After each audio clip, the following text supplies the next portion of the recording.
John got a chance to talk to both coaches before they came in here, and Coach Eric Huck said, hey, we're going to run that wing tee, and that's what we do. Yeah. It's no secret. And I talked to Coach Chance Rucker. He said, you know, with the weather conditions being the way they are, we're going to try to run the football tonight. Sure. And we've seen a lot of that so far. Here comes Kroc. He's going to get the first down. Nice job by Ethan Kroc, breaking a couple tackles, picking up a necessary 2 yards, and we do have a first down.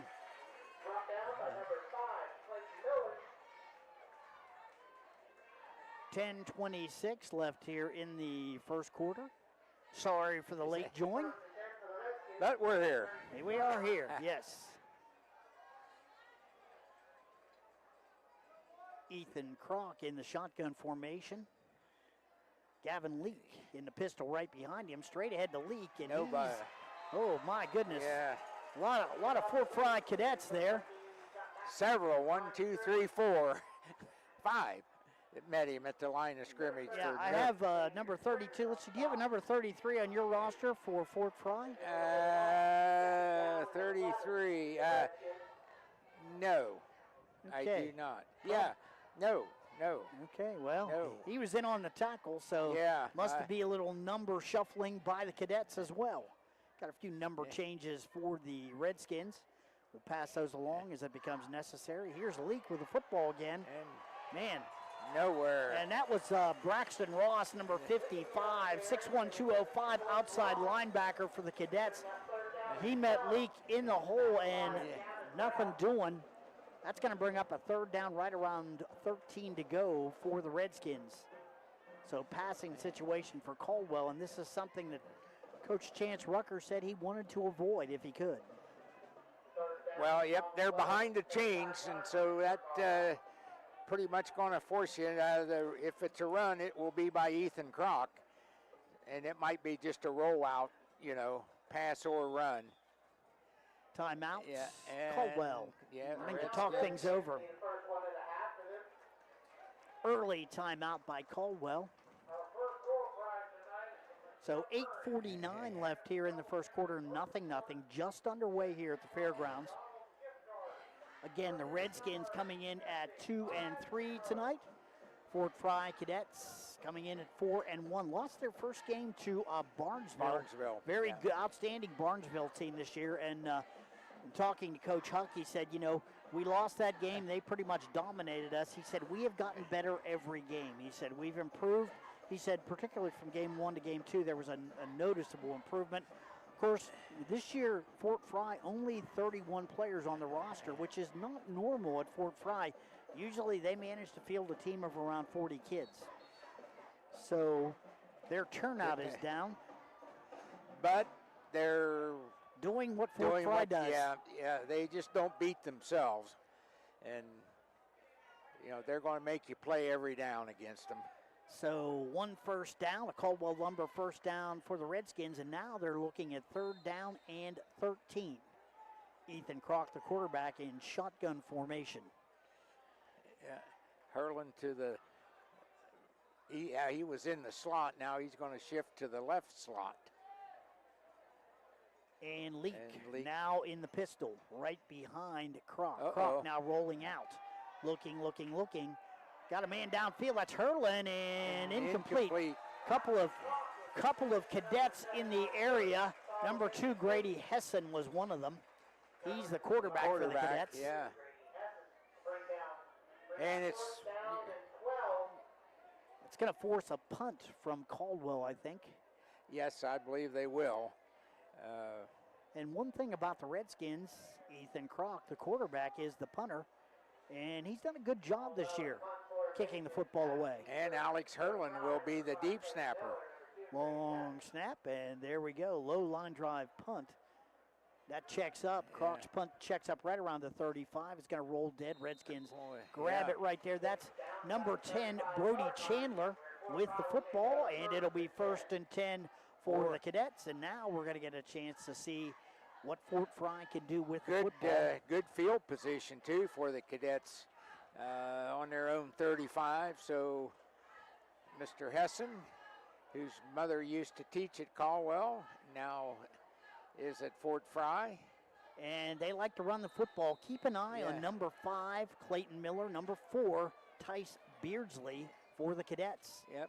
And here, nice defense by the Redskins. That was Beardsley, I believe, and he didn't get anything. Yes, and good penetration by Caldwell that time as they tried the old scissors coming back around.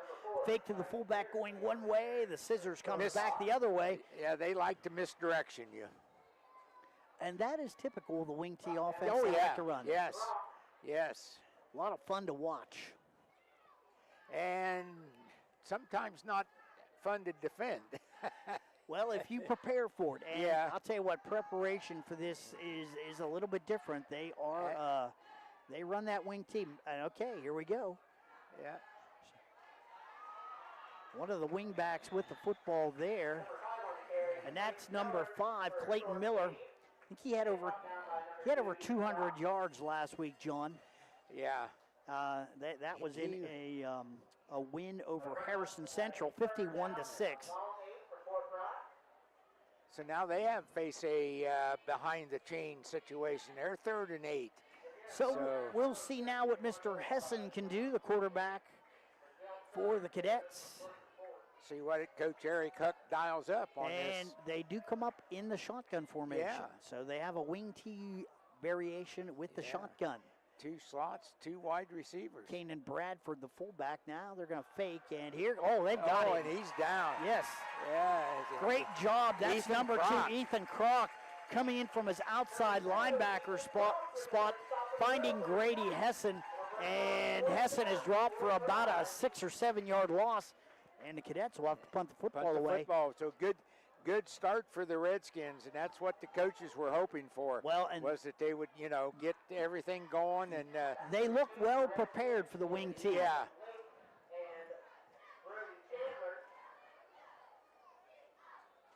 Here's the punt. Ooh, a good one. That's Miller punting, and it checks up right around the Caldwell 30. Got to roll dead right around the 37, so good field position for the Redskins. Yep. So let's see what the Redskins can do on their second possession. 6:23 left here in the first quarter. Nothing. And both teams forcing punts following the first offensive series for each team. Yes. Redskins managed 1 first down. The Cadets did not. So now the Redskins pick up a little confidence on offense and had a good pass play on that 3rd down play, but just didn't quite connect. Ethan Kroc, high snap, gets the ball. That's Leak. He's going to bust ahead for about 5 yards.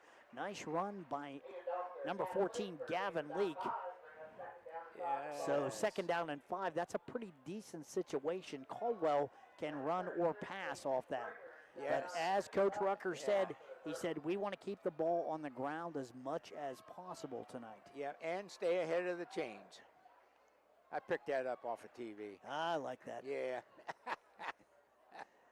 But it's true. They do want to stay ahead of the chains. Yeah, they want to stay ahead of the chains, yes. Here's the snap, the fake, and Croc's going to keep the football. He's going to pick up maybe a couple yards on the play. But they're going to have their eye on number 2, Ethan Kroc.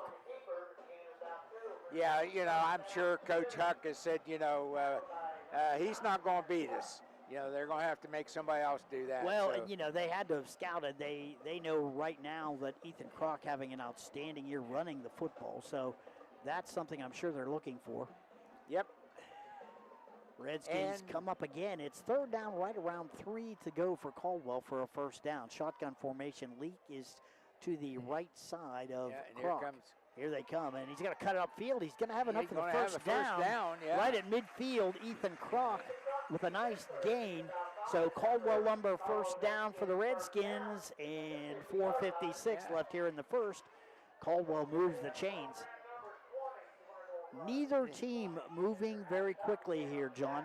No. Both teams trying to keep it on the ground. So big play here. One of the first big plays could break things open here for either football team. Yep, right at midfield for the Redskins. So they need to get a nice positive drive going here. Croc in the shotgun formation. Leak directed into the pistol right behind Croc. The snap. Yep.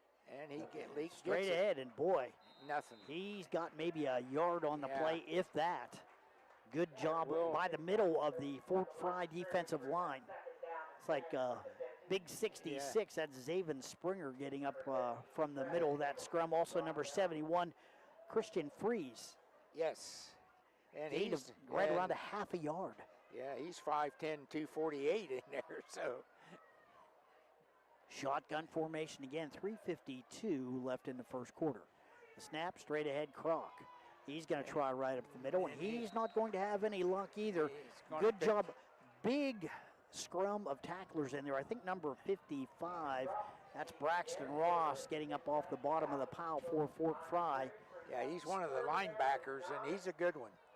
So, John, this is one of those situations where they did not stay ahead of the chains. They've got third and long. This is a definite passing situation. And you're in that dangerous zone of 4 downs, too, you know, if you don't make it on this down. Fort Frye still has to be aware of number 2, Ethan Croc, running the football. So he's back, he's looking, guns the ball to the outside. He has Hurlin out there, can't come up with a catch. And I'm not sure where that ball was thrown. And I think he was throwing it more at the yard line to gain, and it looked to me like Hurlin quit running. Well, I think he pulled up. He might have thought it was a shorter pattern. I've done that before. I've done that myself, where you think he's gonna throw it here, and he throws it up there. Yeah. So that does happen. A little bit of a cross up there. It's called not being on the same page. Ball's at midfield. That's going to force a punt by the Redskins, and dropping back deep for the Cadets, number 2, Grady Hessen. Here's the snap, the kick. This is a punt. Nice low punt, and Hessen fields it, falls to his knees. He's going to be right around the 22-yard line, and Fort Frye will have the football. So for their second possession, so neither team, Redskins have 2 first downs to their credit, but still couldn't get over the midfield mark. So Fort Frye will take over and see what they generate. Chandler Monument scoreboard says 3:01 left in the first. The score, Caldwell nothing, Fort Frye nothing. Both teams, Fort Frye actually looking for their first down of the game. They are, yes. Good job by the Redskins defense early on. And they need that. They've got a lot of different kids playing out there right now, and Wing T it's a formation. Good start for him. Hessen right up under center. The snap, he guns it to the outside. He's got running room. That's number 7 out there. That's Luke Phillips for the Cadets, and he's got enough. Hessen right up under center. The snap, he guns it to the outside. After the catch. I think it might be a face mask. Nope, it's holding against Cadets. That, and I'll tell you what, that's one of the Cadets' wide receivers doing as he was coached, trying to block. And, a lot of times the receiver will turn one way and you're not expecting it, and you reach out and grab your guy, and it's holding. Yep. So that's going to hurt the Cadets. Nice gain. That was enough for a first down on that play, but it's going to come back. They're going to be all the way back down to right around the 17-yard line. Timeout, Fort Frye. They want to talk things over. Yeah, they're not in sync. Well, and I don't know if it's so much a case of them being in sync, John. I think that Caldwell has a pretty good read on what they're trying to do. And this is credit to Coach Rucker and his staff, well prepared for the wing T, which is a little bit different offense. Yeah, you have to definitely prepare for it, because they like a lot of misdirection and all that, and basically what you prepare for is stay in your lanes. Well, and I'll tell you what, defense. A lot of it too is about penetration, because since a lot of the handoffs are coming from the wing backs, they're longer. It takes a little bit longer to develop. So if you can penetrate, boy, you can really throw a monkey wrench into the works, because penetration will kill a wing T offense. Fortunately, very sage advice. Yeah, fortunately for the Redskins, you've got Dalton Egnott and Gyler Preston in the middle. Yeah. A couple of pretty big guys. Yes. And, if they can penetrate, like I said, that's going to give the Cadets problems. The one thing you don't want to have to do in the wing tee is rely on your fullback runs. Yeah, because the first fullback run of the game went nowhere for the Cadets. They're in the shotgun formation. Now Are the they Cadets shift coming out. back out of the timeout? Man in motion. That's Miller. Oh, fumble! Fumbled. That's going to be Redskins Caldwell. got it. Footballer scooping Picked it it up. up. Ethan Croc's got it for a touchdown. Wow. What a break for the Redskins. Holy cow. You know, I'm not sure, John. Could have been a run-pass option, and the quarterback thought the running back had it, and the running back thought the quarterback had it, and it ended up on the ground. Well, like I said, right now the Redskins are not, or the Cadets are not on the same page offensively. So, man, 246, 6-0 Caldwell. Yeah. In to try for that extra point is Alex Hurlett. Oh, no, excuse me. That is Chaz Pfeffer, number 3. Oh, and the snap is bobbled. Pfeffer's got the ball, trying to run. And he's going to fall well short of that extra point. So it fails. 2:46 left here in the first quarter. The score, Caldwell 6, Fort Frye nothing. We'll take a break. Back with more right after this. Looking for reliable insurance that fits your life? Look no further than Allen Hunter State Farm in Cambridge, Ohio. From auto to home to life insurance, we offer a range of options tailored to your needs. With our friendly, knowledgeable team, you'll get the protection and peace of mind you deserve. We're dedicated to being there for you, just like a good neighbor should. Call Allen Hunter State Farm today and discover how we can help you safeguard your future. Call 740-439-5385. Like a good neighbor, State Farm is there. High school sports season is heating up, and so is the real estate market. When you're thinking about making a move with your property, think Ben Schaefer Realty first. Specializing in conventional sales, property management, and auction-themed sales, Ben Schaefer Realty's aggressive marketing approach is redefining the way real estate is sold. With a proven track record and unmatched expertise, they're dedicated to helping clients prosper. Call Ben Schaefer Realty today and experience the difference with real estate professionals who deliver results. We're back at the fairgrounds getting ready for the kickoff. Caldwell will be kicking to the Cadets, 2:46, and a turnover by Fort Frye results in 6 points for the Redskins. They're up, and Ethan Croc getting kind of getting a touchdown that you won't see too many of those this year from his outside linebacker spot, scooping up a fumble and taking it in from about 14 yards out. 6-0 Caldwell. Right now, Chaz Pfeffer getting ready to kick the football off. Here we go. Low line drive kick fielded by one of the Cadets right around the 10-yard line. And a good crease. That's number 7. That is Luke Phyllis. Phyllis is going to have a nice return out to right around the 35-yard line. 1st and 10 there for the Cadets. And now we'll have to see if Fort Frye has their offensive problems. Let's see. Yeah, because I'm sure Coach Huck's in somebody's ear. He is. There can be no doubt about it. Like, he was very happy with the progression his team has made over the last 4 weeks. Yeah, but now big loss week 1, and you come in here week 6, and you're playing a 2-3 Caldwell team, and right away you start off in the hole. Yeah. Shotgun formation for the Cadets. Here's the end around. That's Beardsley. He's going to break a tackle, miss one. He's got clear sailing. The 40, the 30, the 25, the 20, 15, 10, and he's going to take it to the house. Touchdown, Fort Frye. Boy, and just like that, any advantage that the Redskins had from that turnover negated on a 70-yard run. 71 yards for Beardsley. Wow. And he showed a little speed there. Well, and the other thing that was it was the short side of the field. Yeah. And it looked like they had him hemmed in, and all of a sudden he got a block, and he had clear sailing. 2:26 left here in the first quarter. Cadets trying to take the lead here with this extra point. Are they going to go for 2? Well, no, they're putting the tee down. Titan Waller is the kicker. Yeah, as that's out of the hold of Clayton Miller. Snap, down, up, and good. It is good. The score, 2:26 left in the first quarter. It's Fort Frye 7, Caldwell 6. We'll take a break. Back with more right after this. High school sports season is heating up, and so is the real estate market. When you're thinking about making a move with your property, think Ben Schaefer Realty first. Specializing in conventional sales, property management, and auction-themed sales, Ben Schaefer Realty's aggressive marketing approach is redefining the way real estate is sold. With a proven track record and unmatched expertise, they're dedicated to helping clients prosper. Call Ben Schaefer Realty today and experience the difference with real estate professionals who deliver results.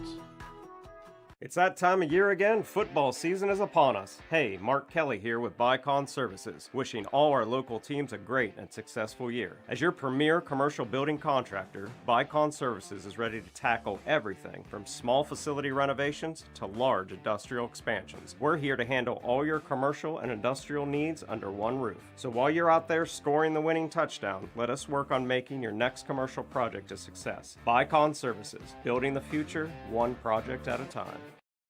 We're back at the fairgrounds. Fort Frye on a 71-yard run by number 4, Tice Beardsley, takes a 7-6 lead on the Redskins. Missed extra point by Caldwell, the difference right now. And the Cadets will be kicking it away to Caldwell. Yep, Titan Waller will kick it away. Titan, T-Y-T-A-N. Titan, excuse me. Titan there. Waller, the kicker, and back deep. Chaz Peffer. Low line drive kick. Fielded by, that's number 9. That is the running back, Alex Moore, for Caldwell. He's going to take it up to right around the 21-yard line. 1st and 10 there, Redskins.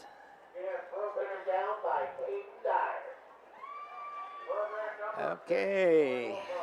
So now the Redskins need to find out if they've got an answer for that long run. Need to answer Boy, this. one play, too. And to that point, Caldwell had Fort Frye pretty well bottled up. They did, yes. They were playing, well, and, only down by 1 here. So here we go. Uh-oh. Fort Frye doesn't look like they're on the same page offensively or defensively. Ethan Kroc in the shotgun formation. Well, Leak is the running back. Here's the snap. He's back. He's looking. Got a man on him. He's going to try to throw the ball. He sees a man out there. It's thrown down. Looking for number 3, Peffer, but it fell well short. Yep, it's an intentional grounding. They're gonna call intentional grounding. He was in the grass, threw it toward Peffer, but boy, he didn't get it close. So that will cost them a down as well as some yardage. Yeah. Nice night here at the fairgrounds for some football. Rain all day, a lot of mud on the field. I was down a little bit earlier, but you know what? Right now it's breezy, it's cool, but it's very nice. It feels like football weather. Yeah. The track is very muddy. Yeah, homecoming here tonight. Yes. And they couldn't even ride the cars out in the field. Kroc in the shotgun, 2nd down, long pass. He's got a man up there. Let's see. Oh, it's going to fall incomplete. Intended target number 24. Was that Aiden Bender? No. 24 was intended for. That's Aiden Bender. Aiden Bender. That's what I thought. Yes. Sorry, had it right there. You did. Okay. You're on top of things. Yeah, once in a while. Don't short out. You're short-sighted. That's yourself. right. The blind squirrel finds an acorn every now and then. It's not a bad thing. It is. Yeah. All right. I've watched them. Ethan Kroc in the shotgun formation. The snap. He's back. He's looking. Now he's going to pull it down. Now he finds a man out there. Oh, that pitch. It is. That is a nice interception there. That is number 9. Maddox Huck. Yeah. 6'1", 180, dropping back, and I'll tell you what, Ethan didn't see him. He was on the outside. He was looking for a receiver who was curling up and he came back, and a nice pick by Huck. So that's going to give the Cadets the ball in great field position. Right around the 20-yard line, one of the Redskins is down. Ooh, and the helmet's off. Taking a look here, trying to see who that is. Hopefully they get him up and it's not a bad injury. The Redskins have lost a lot of players through injuries the last few weeks. Down to 17 kids ready for action right now. That's number... I'm not sure. It looks like it might be number 10. That's Brody Chandler. Coach Rucker coming over to take a look at Chandler. Teams are headed for the sidelines. Yeah. So with this, we're going to take a quick break. 2:03 left here in the first quarter. The Chandler Monument scoreboard says it is Fort Frye 7, Caldwell 6. We'll take a break and be back with more right after this. Today is the day you make changes, the day you have looked forward to, the day you take a step to see the you before addiction.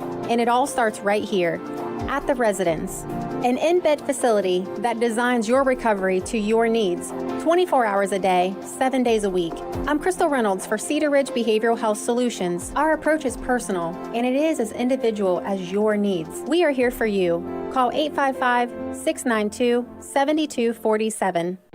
This is Brian Chandler and Hallie Morgenstern Blackstone here from Chandler Funeral Home and Cremation Service. As our local youth from Caldwell and Shenandoah hit the field this season, we want to send a huge shout out and best of luck to each and every one of you. Whether you're on the field, the court, or the track, we're rooting for your success. Go Zeps and go Skins. Here's to a fantastic season ahead from all of us at Chandler Funeral Home. Thank you for letting us care for your community for over 2 decades.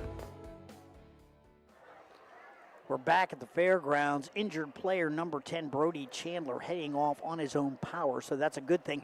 Yeah. He is limping, so I don't know if we'll see him again. Probably turned an ankle or tweaked a knee. Not sure what the injury is right now, but they're going to look at him on the sidelines. Fort Frye with the football. They've got it on the Caldwell 15-yard line. The snap, the give, that's a fake and up to the inside. Inside, that is number 7. That's Phyllis, and he's going to take it in for 6. So Luke Phyllis with a 15-yard touchdown pass. Little inside screen there, John, nicely set up by Fort Frye. Of course, the fake draws the linebackers in. Phyllis gets the ball just behind them, and he takes it in for 6. Nice design by Coach Eric Huck. And that's your wing tee. It is. Yep. Start one direction, and then he comes back another direction, and if you haven't stayed in your lane, you're toasted. All right, the holder, number 5, Clayton Miller. The kicker, number 12, Titan Waller. 13-6 now. Extra point try upcoming for the Cadets. Waller says he's ready. There's the snap. It's down. It's up. It is good. All right, 1:56 left here in the first. The scoring coming pretty quickly now. The score is Fort Frye 14. Caldwell 6. We'll take a break. Back with more right after this. Experience luxury and power like never before with the 2020 Ford Explorer, available now at Doane Ford. With its sleek exterior, 3.0-liter EcoBoost V6 engine, and low miles, this Explorer is ready for any adventure. Relax in light sandstone leather seats while staying comfortable with heated and ventilated front seats. Plus, enjoy the premium technology package featuring a 14 speakers and B&O sound system with twin-panel moonroof. Don't miss out on this exceptional driving experience. Visit Doane Ford today, located at 66870 Belmont Morristown Road, or visit them online at DoaneFord.com. Just like on the field, we believe in teamwork with our customers. This is Ashley Rich from the Farmers and Merchants Bank on the Square in Caldwell. With our services, you can bank from your home, the office, or even at the stadium. You can sit back and enjoy the game knowing your money is in great hands. Good luck to all the local teams this year from everyone at the Farmers and Merchants Bank, member FDIC.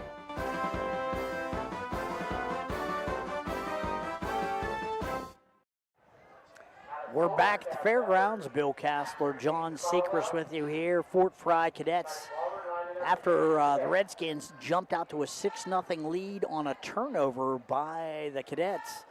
2 quick scores by Fort Frye. They're up 14-6, 1:56 left here in the first quarter.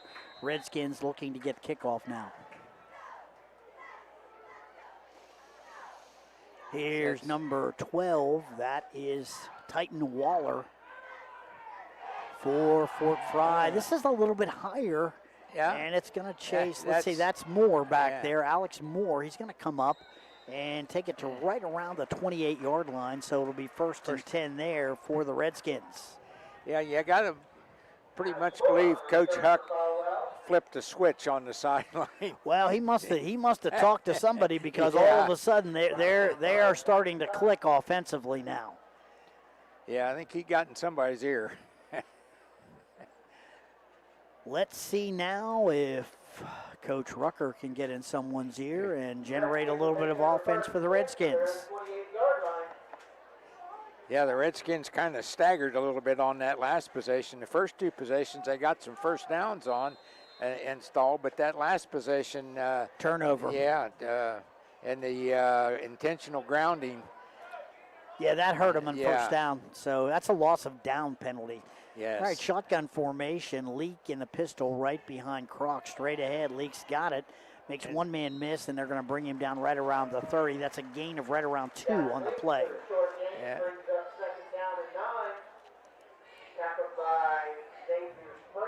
So second down, right around 8 to go here now for the Redskins. 1:33 clock rolling here in the first quarter. Yeah, Leak, a 5'10", 175-pound junior, getting the call at running back tonight. Shotgun formation again, this time Leak off to the left side of Ethan Croc, the quarterback. The snaps, Croc's going to keep it. He's going to try off tackle, and he's going to pick up right around 2 yards on the play, but as my friend John Secrest says, they're a little bit behind the chains because it's 3rd and long, and that is really what the Cadets are hoping for. Yeah, the conversation on the Fort Frye sideline might have been more defensively than offensively. Could be. I know that 71-yard run kind of ignited them. Yeah. But they've only run one play since then, but that was good for a touchdown as well. All right, shotgun formation. Croc back. He's looking, guns the ball out to the outside. That's Hurlin. He turns it up. I don't know if he quite got enough. Boy, it's going to be close. Boy, number 5, that's Clayton Miller up making the tackle on Hurlin. Let's see where they mark it. Let's see, I think they're going to mark it first down. He didn't make it by much if he No. made it, because I'll tell you what, Miller came roaring up and made a nice tackle. Nope, they were marking it short. That's what I thought. It looked to me like he was just short, and I think. Well, now they're going to measure maybe. Well, they don't have far to bring the chains. I can tell you that right now. You'd think they could eyeball that. Maybe they're bringing the chains about a yard off the sidelines. Come on. Well, they got to make it look good. All right, okay. It must be close. That's all I can say. Yeah. Oh, they're going to say, yeah, it's short by about a foot. Oh. So it's 4th down. Now what do you do? Boy, you don't want to give the Cadets the football in this good field position, but, man, you've got maybe 2 feet to go. That's when you look at your offensive coordinator and go, what do you got? Yeah, and that's when you're the quarterback. You look at your offensive line and go, guys, move somebody out of the way. Guess what? I give it to number 2. Yeah. In this situation. You behind, got no choice. Behind the biggest lineman you've got. So, yeah. Yeah, even if he just lays down. Yeah, I'm thinking,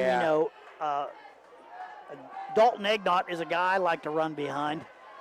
He's 240 pounds and nasty, so that can help you out. They are going for it. And they're going to he's coming right up under center, so it's going to be the push to, and he's going to have it. Yep, good job. That's going to be all the way up to right around the 42. Caldwell number first down for the Redskins. Boy, that's a big one, too.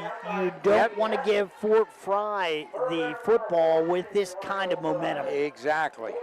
20 seconds left in the first quarter. That might be the last play of the first quarter. Well, let's see what the Redskins decide to do. They're huddling up, but they may just go ahead and wait. And they're headed for the sideline, so they're going to wait. That is going to do at the end of the first quarter of play. The score after one quarter, it's Fort Frye 14, Caldwell 6. We'll take a break. Back with more right after this.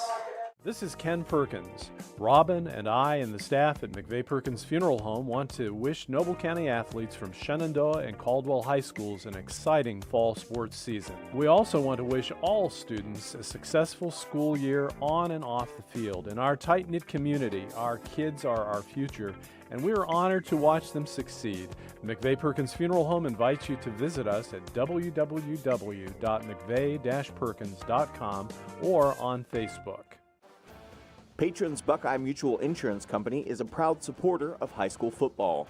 Contact one of the 42 agencies writing for Patrons Buckeye for a quote from your local insurance company covering Ohio. Whether you need coverage for your home, mobile home, cabin, seasonal home, a garage, or even farm equipment, Patrons Buckeye Mutual Insurance Company is located in Caldwell, Ohio, and can help. Visit our website, patronsbuckeye.com. We're back. We're at the Caldwell Fairgrounds right here off I-70. And the Redskins have the football trailing Fort Frye 14-6. Second quarter just underway. Ethan Kroc, the quarterback, with the football. He's back looking. He's going to try a deep pass. Hurlin. Nice adjustment. He's got the football all the way down to the 25. 41, Boy, Alex Hurlin saw it was underthrown, and he cut behind the defensive back. Nice catch by Hurlin. Yeah, came nice back throw to by it. Kroc. Boy. It was underthrown, and the defensive back couldn't see it, and Hurlin just came back to it. Yeah, easy catch. Number 15, Dakota Snodgrass. Well, I'll tell you what, nice job by Alex Hurlin. Let's just put it that way. Yeah, coming back to get that football. Caldwell number first down for the Redskins. Straight ahead, here comes Kroc, the 20. He's inside the 10. Oh, he's gone. Touchdown, Ethan Kroc. 25 yards.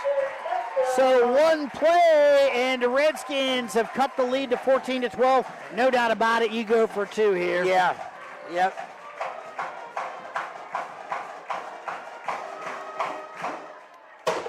Boom. All right. It's not a touchdown until the big gun says it is. Yeah, that's right. Boy, and a good first half so far for the Redskins. Nice long pass to Alex Hurlin. Great adjustment on the football. He makes a nice catch, and then a great run by Ethan Kroc. And the Redskins are down by 2 points, 14-12 to Fort Frye. So here they go for two to tie it up. For two, and shotgun formation. Leak off on the right side here and whistles all over the place. Let's see what we've got. Timeout, Caldwell. They saw something they didn't like. There. Taking a look at some local scores here, John. Okay. Barnesville up on Shady's side, 28-0. That's a second quarter score. Yeah. Buckeye Trail beating Conotton Valley 16-6. It's Meadowbrook over John Glenn 7-0. That's a little bit of a surprise. Yeah. East Liverpool and Cambridge are still scoreless in the first quarter. Union Local over Beaver Local 20-7. And Buckeye Local was ahead of Shenandoah 7-6. That's a first quarter score. Okay. So some interesting games going around us, and right now we've got a good one here in Caldwell. 11:26 left in the second quarter. And I have a feeling there are some shocked cadet fans to our right. I'll tell you what, and there's probably some surprised Caldwell fans. Redskins still looking for a bit of an identity, I think. And, they're starting to find themselves. You can tell, getting used to the personnel they have.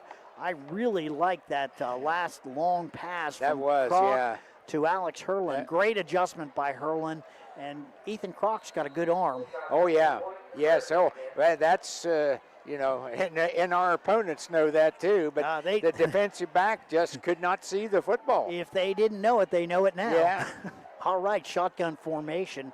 Redskins out, ready to go for two. The snap, and Kroc's going to take it right up the middle. He's not going to make it. Nope. Falls short, so the extra point is no good. No. Oh, they're going to give it to him. He must have reached out with the football, John. That's all I can figure. He was short, but I think Ethan Kroc reached the football out, penetrated the goal line. So that's going to make the score 14-14, 11:26 left here in the second quarter. That's our Chandler Monument scoreboard. We're going to take a break. Back with more right after this. At People's Bank, we're more than just a bank. As a community bank, we are committed to where we work and live, giving back to the organizations you care about through sponsorships, donations, and volunteer hours. When you bank with People's, you're not just a client. You're part of a community of neighbors helping neighbors. People's Bank, working together, building success. Member FDIC. Visit us at pebo.com.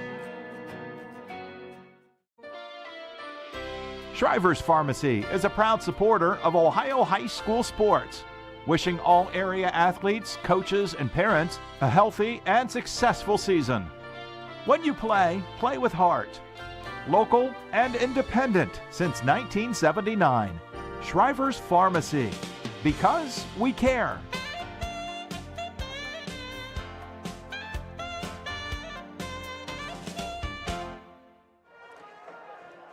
We're back. Caldwell tying the game 14-14 as Ethan Kroc using that 6'3" frame to reach out and snatch 2 points on that extra point. Nice play by Kroc, and the Redskins have tied the game here 14-14, 11:26. Here is Fort Frye with the football, and Phyllis has it. He's got some room on the left side, and flag on the play as Phyllis is brought down. Is that a block in the back? I am not sure if it's a block in the back. It could be. He brings it all the way out to right around the 42, but let's see what the call is first. Nice lane set up there on the right. Against Fort Frye. On the right side. It's got to be a block in the back. Yeah. Holding.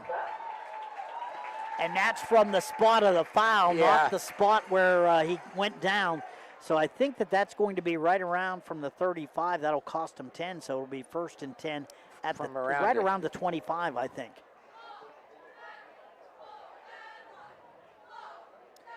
And let's mark it at the 27. Okay. That was close. Close. 11:17 left here in the first half. 14-14.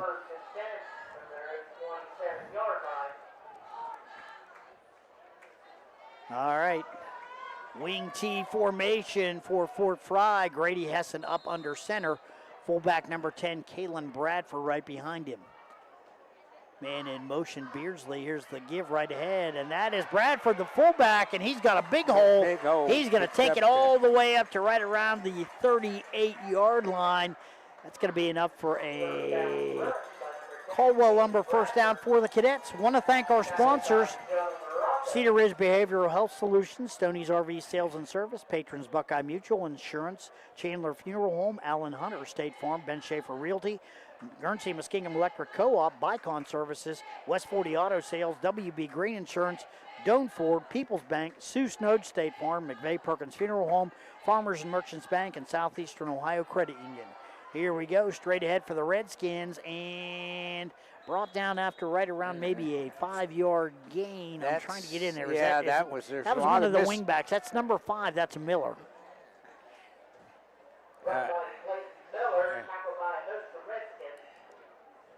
Picked up about 5. I like the way the PA guy said it. Yeah. Tackled by a host of Redskins. So that was pretty much the way it was, too. That's a Hall of Famer from Monroe Central doing the announcing. Oh, yeah, who's that? Dustin Robinson. Oh, right, good for him. Yeah, he was a heck of a running back at Monroe Central. For Coach Jay Sircosta, no doubt. Yep. 10:04 left here in the second quarter. Oh, there's a fumble by Miller. Down on it is the Redskins. Wow. That is number 60. Yeah, that's Charles Gessel. Yeah, he recovers the football, and wow. What a break for Caldwell. Caldwell, yes. Miller thought he had the football. You could tell he was looking in his arms. He couldn't find it, and he realized he dropped it.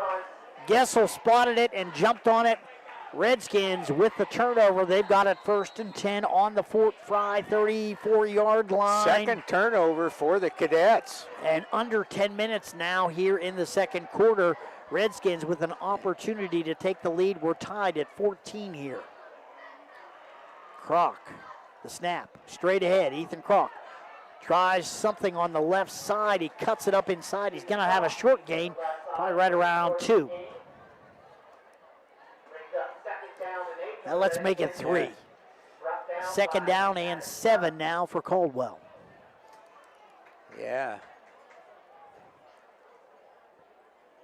Boy, Coach Eric Huck has to be pulling his hair out. And I mean, they after falling behind 6-0, they jump out 14-6. Everything looks to be under control, and all of a sudden, boom.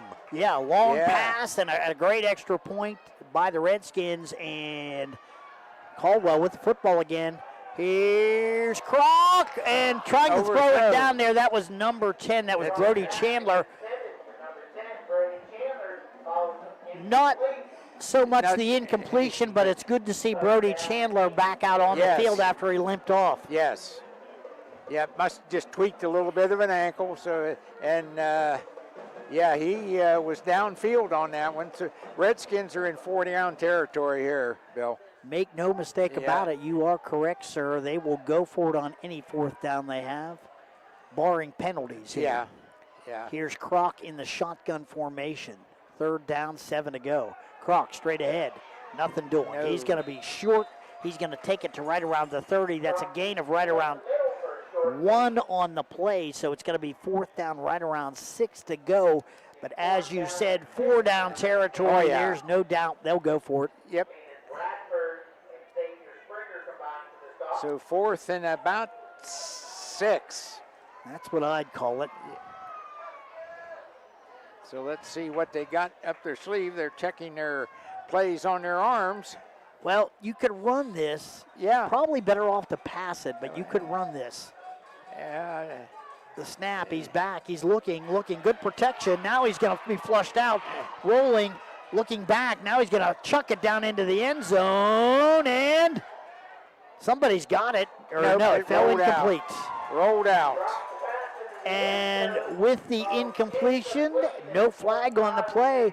That's going to turn the ball back over to Fort Frye on downs. I like Kroc's decision on that. He got away from the rush, and he didn't have any running room, and he just threw it up and hoping his guy can go and get it. He had. If not, it's as good as a punt. He had 3 receivers down there. Yeah. Why not give it a try? Well, Although sure. you've got to say Fort Frye had plenty of defenders in the area too. It was a jump ball. Yeah, but even if they intercepted, it's the same as a punt. As it is, Cadets have the ball, 1st and 10 on the 31-yard line, 8:22 left in the first. That's our Chandler Monument scoreboard. Here we go. Straight ahead. And boy, Caldwell found the football better than I found the football. Yeah, that was the fullback, number 10. That's Kanan Bradford. And I'm not sure, he may have got a half yard on the play. Yeah, I'm going to give him 1. You're generous. Well, yeah. give here, take there. Who knows? 2nd down. I'm going to call it 9.5. Okay. Attaboy. Go along with that. Yeah. Clock rolling, 7:49. Up under center is Cadet quarterback Grady Hessen. Man in motion. Straight ahead. That's number 4, Beardsley, with a ball. He's going to take it out to the 40. He's close to a 1st down. Don't know if he made it, though. He's close. Boy, that's some great misdirection again by the Cadets. Nope, he's going to be just a touch short. So, 3rd down and probably right around a yard to go. So Hessen comes up under center, wing T formation for the Cadets. Man in motion, straight ahead. Hessen, he's got it. If the pile's any indicator, he's got it.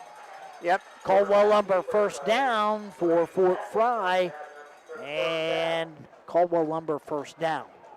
14-14, 6:55 left here in the first half. And nothing I'm sure that the Cadets would like to put a long drive here and get on the board just about the end of the quarter. The Redskins have, they've allowed some big plays, but they haven't allowed a sustained drive yet. Here's the snap. Hessen back and looking. He's hit as he throws. Oh, yeah. And he was looking for number 4, Tice Beardsley, but the ball came out of his hand kind of awkwardly. Wounded duck. And good pressure by Guyler Preston that time on the quarterback. Like I said, Guyler Preston, 6'2", 220, plenty of nasty. So, yeah, and Guyler's got some quickness up there on that front. He does. And that makes it much more difficult to block. In at defensive tackle. All right, right up under center is Grady Hessen, the quarterback. Long count, he takes a look over things. Yep, one of the Redskins jumped but got back. Straight ahead, Bradford makes a man miss, makes another man miss. He's going to take it across midfield. Oh, fumble. And recovered. That is number 4, Tice Beardsley. Let's see what they call it. Jumping on it down? for the Cadets. And was he down? He may not. Let's see. What do they call? What's the call? He may not have the first down. The fumble was. It went behind him, and it's going to cost him about 3 yards, and it's going to cost him the first down. 2nd and 1 here for the Cadets, 6:15 left in the second. But, boy, that was another opportunity for the Redskins. Boy, yeah. And Fort Frye is not doing a good job with ball security. No, they are tonight. not. They've already had 2 fumbles recovered by the Redskins, and one of them for a touchdown. So, yeah, like I said, they're not on the same page. Hessen up under center. Here's the give, number 5, Clayton Miller. He's going to sweep it outside. He's got some room. He's going to make one man miss, and he's got it all the way down inside the 35 to the 33. Caldwell Lumber first down for the Cadets. No flags on the play. And, boy, this looks like the first sustained drive of the night for the Cadets, John. Yes.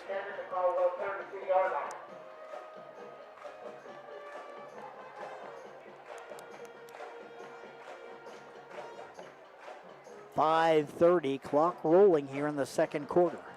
14-14. Cadets and Redskins all even. Hessen in the shotgun this time. He's back looking. They're going to throw a wide screen out to Phyllis.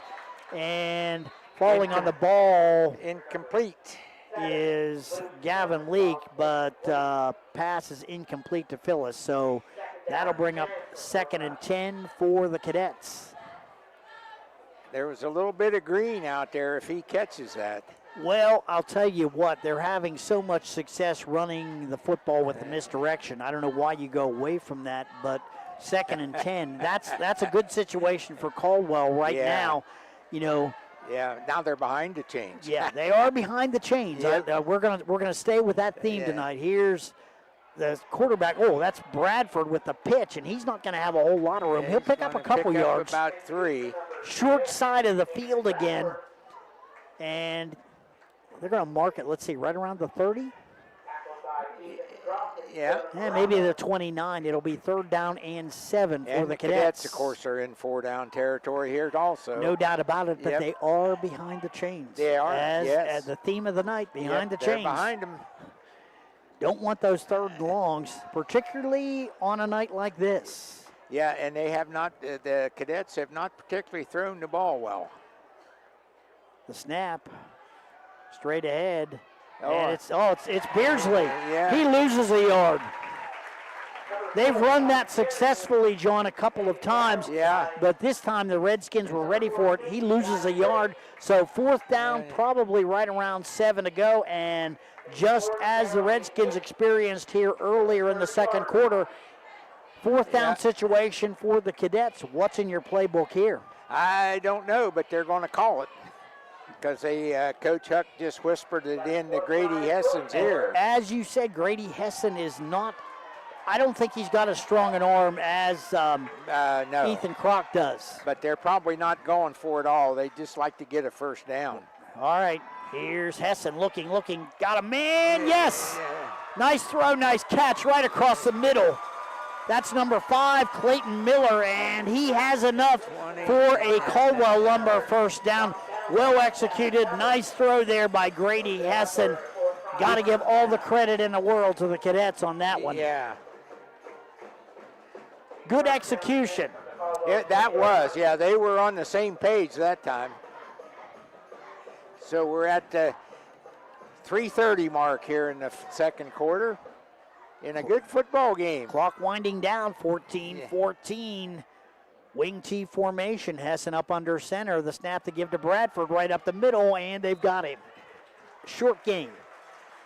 Yeah, about 4. And that's what your fullback is supposed to do in the wing Yeah, T. in the wing T, Run yes. right between the Yeah. tackles, pick up 3 or 4 yards, Yep. and we give you the ball. Yep. Run hard, and that's what he's doing. Yep. But clock now becoming a factor for the Cadets, so a little sense of urgency has to be coming in. And they're run-oriented. You have to remember that. They want to run the football first. Luke Phillips goes out wide to the left, the only wide receiver. Wing T formation. There's the give to Beardsley again as he comes around the end. Boy, that's a quick handoff. Yeah. They're really good at that. And he's going to take it down to right around the 10. Let's see. Ignat with the stop. And that's going to make it about 3rd and about 1. And look for the Cadets to start taking a timeout here. I'm not 2:11 left here. Clock rolling in the second quarter. Wing T formation. Grady Hessen up under center. Bradford right behind him as the fullback. Man in motion. There's the give to the wing back straight ahead. That's Beardsley. And that's Beardsley. He's in for a touchdown.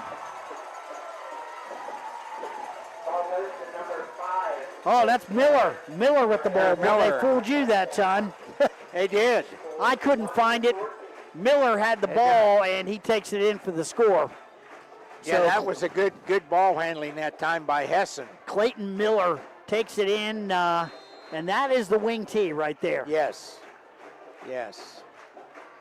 Now let's see if they go for 2. 155, 20-14 Cadets. They're going to go for 2 and straight and that's ahead. it, nothing. Fumble, bad snap. Nothing doing, and point is no good. That could loom large. That's good, yes. 155 left here in the second. Yeah. The score, it's Fort Frye 20, Caldwell 14. We'll take a break. Back with more right after this. Become a member of Southeastern Ohio Credit Union and enjoy all the benefits of home banking. It's easy to join. Anyone who lives, works, worships, or attends school in Guernsey, Noble, or Washington County can become a member. Members have access to savings and checking accounts, loans, and IRAs. Southeastern Ohio Credit Union has 3 convenient locations: 115 Market Street in Cambridge, 508 Main Street in Caldwell, and 1106 4th Street in Marietta. Visit southeasternohiocu.org or contact the credit union at 740-432-0430. Stoney's RV Center is the place that makes buying a new RV easy. Ask about their on-site financing with very affordable payments, and they make on-site camper service calls to the area campgrounds. Stoney's RV also carries cargo trailers, car haulers, horse and stock trailers, and open utility trailers. They install hitch systems and fill propane tanks too. Stoney's RV Center, the place that takes camping to the next level, and a proud sponsor of our area high school sports teams. We are back. We're at the fairgrounds tonight. Caldwell Redskins taking on the Fort Frye Cadets. Cadets just taking a 20-14 lead on the Redskins. Bad snap on an extra point, and that could loom large here later in this football game, John. Very, yes. They have a tendency to do that. All right, here's the kicker for Fort Frye, number 12, Titan Waller, getting ready to kick off. Here's the kick. Low line drive kick. That's picked up there by number 3, Chaz Peffer. Makes one man miss. He's got another man. The 40, the 50, 40, 30, 20, 10, 5. Touchdown, Redskins.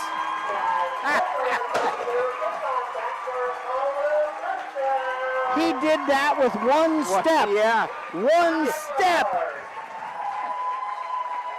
Pfeffer fielding the ball right around the 15, took one step back to the inside, and a couple of the cadets got out of their lane. He went right back to the left, clear sailing down the left side. Yeah, there wasn't a white jersey within 10 yards of him. 20-20. Now the Redskins looking to take their second lead of the night.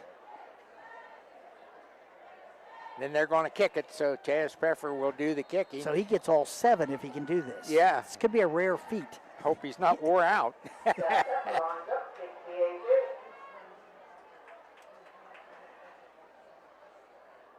High snap, it's down. It's going to be blocked. They yeah. got a hand on it.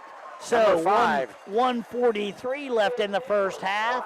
The score: Fort Frye 20, Caldwell 20. We'll take a break. Back with more right after this. Everyone's looking for an encouraging sign in today's economy. The fact is, you'll find one right here in Caldwell at State Farm Sue Snowd's office. Because State Farm agents like Sue have been here helping people protect the things that matter most. That's why more people trust State Farm, and they consider that a very good sign. See State Farm agent Sue Snowd at 400 East Street, Caldwell. Sue Snowd State Farm is a proud supporter of high school sports. How can you select from insurance companies offering you lizards or ducks? When it comes to protection for your home and auto, you want a company that provides quality insurance products and personalized, fair, friendly claims service. WB Green Insurance represents Westfield Insurance. Their reputation is based on sharing knowledge and building trust. Westfield has been around the neighborhood over 150 years. WB Green Insurance welcomes the opportunity to quote your home, car, and business insurance. Don't be fooled by lizards and ducks. Call 439-1329. We're back at the fairgrounds. Boy, back and forth. I mean, I'm telling you right now, great run by Chaz Pfeffer. Yes. Got to say it again. He took a jab step back toward the middle. He got the ball on the left sidelines, took a jab step right back toward the middle, and all the cadets headed for the middle of the field. He went right up the left sideline, untouched. There wasn't a white jersey within 10 yards. Well, whoever had that lane on the outside is Yeah. going to get an earful. Let's just put it that way. His helmet may spin around. Ouch. 2020, we got a good ball game tonight. 1:43 left here in the first half. Low line drive kick. Phyllis is going to watch that roll through the end zone. Touchback. Yep. Good kick by Chaz Pfeffer. And wow, 2 missed extra points by the Redskins. Yeah. And a good 2-point conversion. And 1 missed extra point by Fort Frye. So yes. Lots of missed extra points tonight. We are even at 20, though. And we might start the second half with a fresh slate. Yeah. And, just as an observation, this is one of the few years that Fort Frye has had a kicker. That's a good point. They usually have to go for 2. Yes. For several years there. And, Waller does a good job kicking. Here's Hessen handing the ball off up the middle. Breaking a tackle is Miller. He's got open field running the 50, the 45. That's Beard. He's inside the Caldwell territory right around the 38. They're going to run him out of bounds, but a big run by Clayton Miller, and the Cadets are in business. 1:30 left here in the first half. And they got, I think, 2 timeouts left. That was another one of those misdirection plays by the Cadets. Redskins couldn't find the football. Miller had it, and he was headed up the right sideline with a big, big gain. So that puts them in operation now to try to get points on the board. Cadets up to the line quickly. Wing T formation, Hessen up under center. The snap, the give straight up inside. Beardsley, he's got some room. He's inside the 20. He's going to take it to right around the 19-yard line. Caldwell Lumber first down for the Cadets. They're moving the football too. Boy, back and forth we go. Now there's a sense of urgency for the Cadets. It may come down to the first team that can have a big stop here tonight. Yes. Shotgun formation. Here's the give. Coming around the end is Miller. He's got no flag on the play. Is that a face mask? I'm not sure. Somebody got him high. That's 64. Oh, it's holding.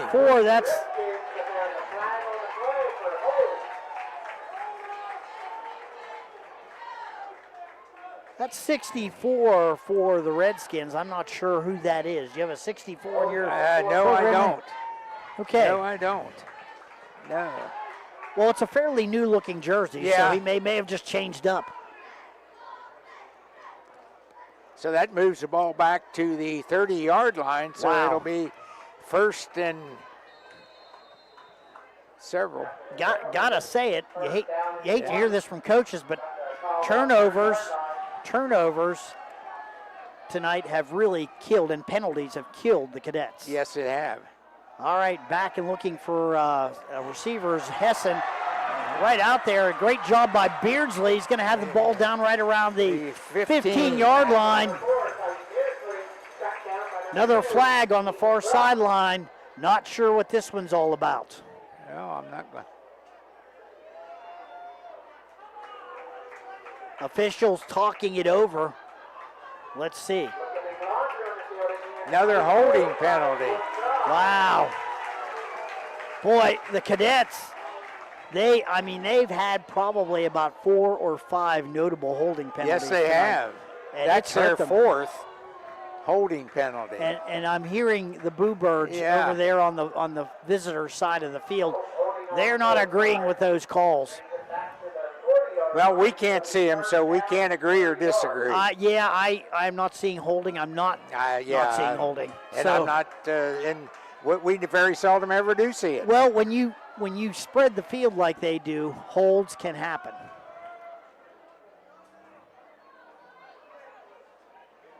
That's going to take the ball all the way back to the 40. Yeah, Boy. yeah. It's first down, but it's first down in a country mile. Here's the snap. Hessen back and looking. He's going to gun it down the field and caught. Was it inbounds? They're going to mark it inbounds. Yeah. Right around the 10. 10-yard line. No flags. 36 seconds 30, left. 50.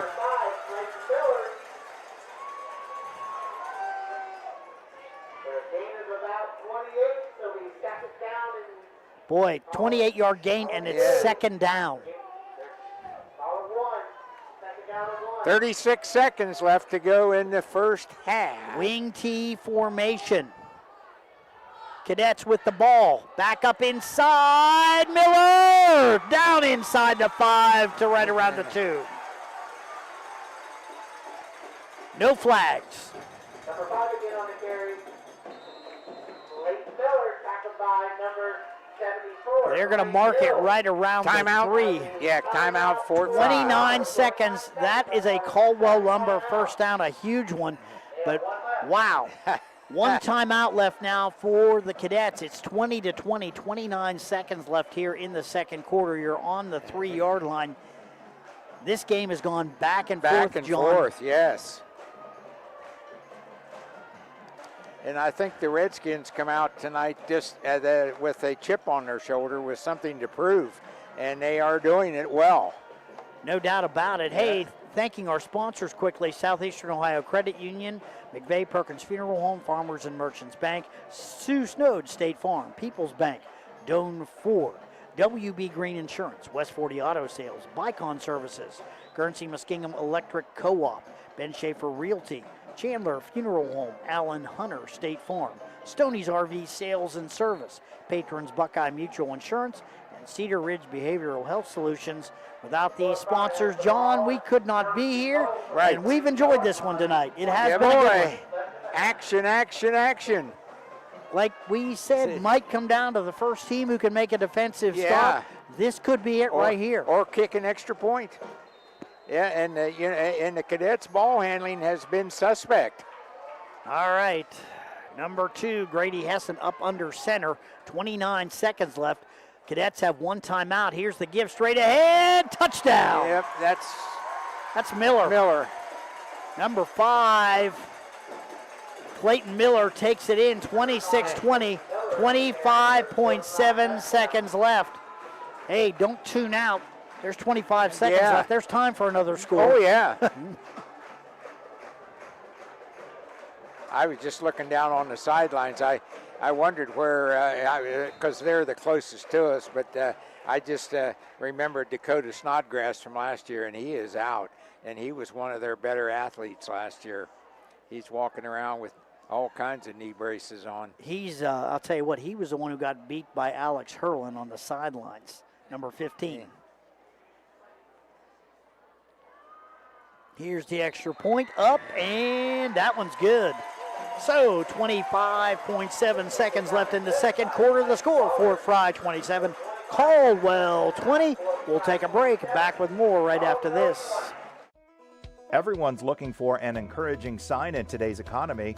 The fact is, you'll find one right here in Caldwell at State Farm Sue Snowd's office.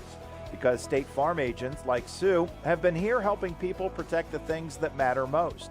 That's why more people trust State Farm, and they consider that a very good sign. See State Farm agent Sue Snowd at 400 East Street, Caldwell. Sue Snowd State Farm is a proud supporter of high school sports.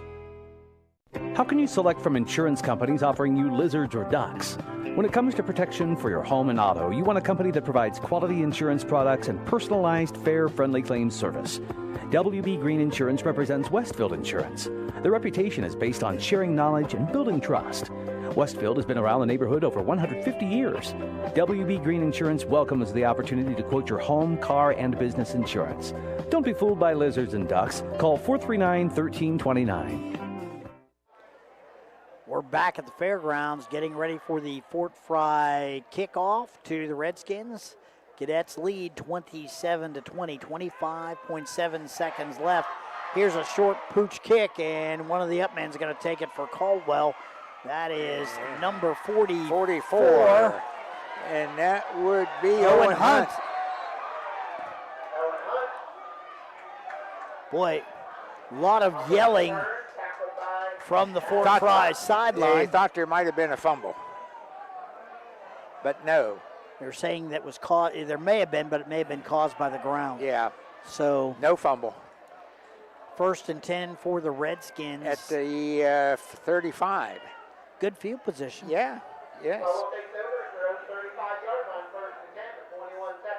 Hey, run as fast as you can, and I'll throw it as far as I can. I think that's the play. What do you think? Could very well be. Chandler on one side, Hurlin in the slot to the right.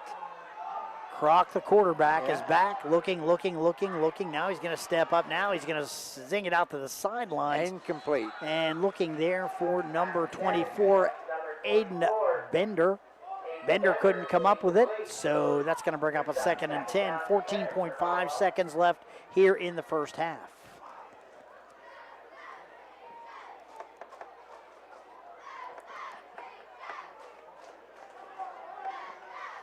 Redskins with the football. Cadets got safeties back at the 45-yard line. The old prevent defense. Yeah. Croc back looking. He's going to gun it underneath. That's Hurlin. He's going to take it out to right around the 40. Not enough for a first down. It'll bring up third down. 6. 9.7 seconds left. You need a big play here somewhere.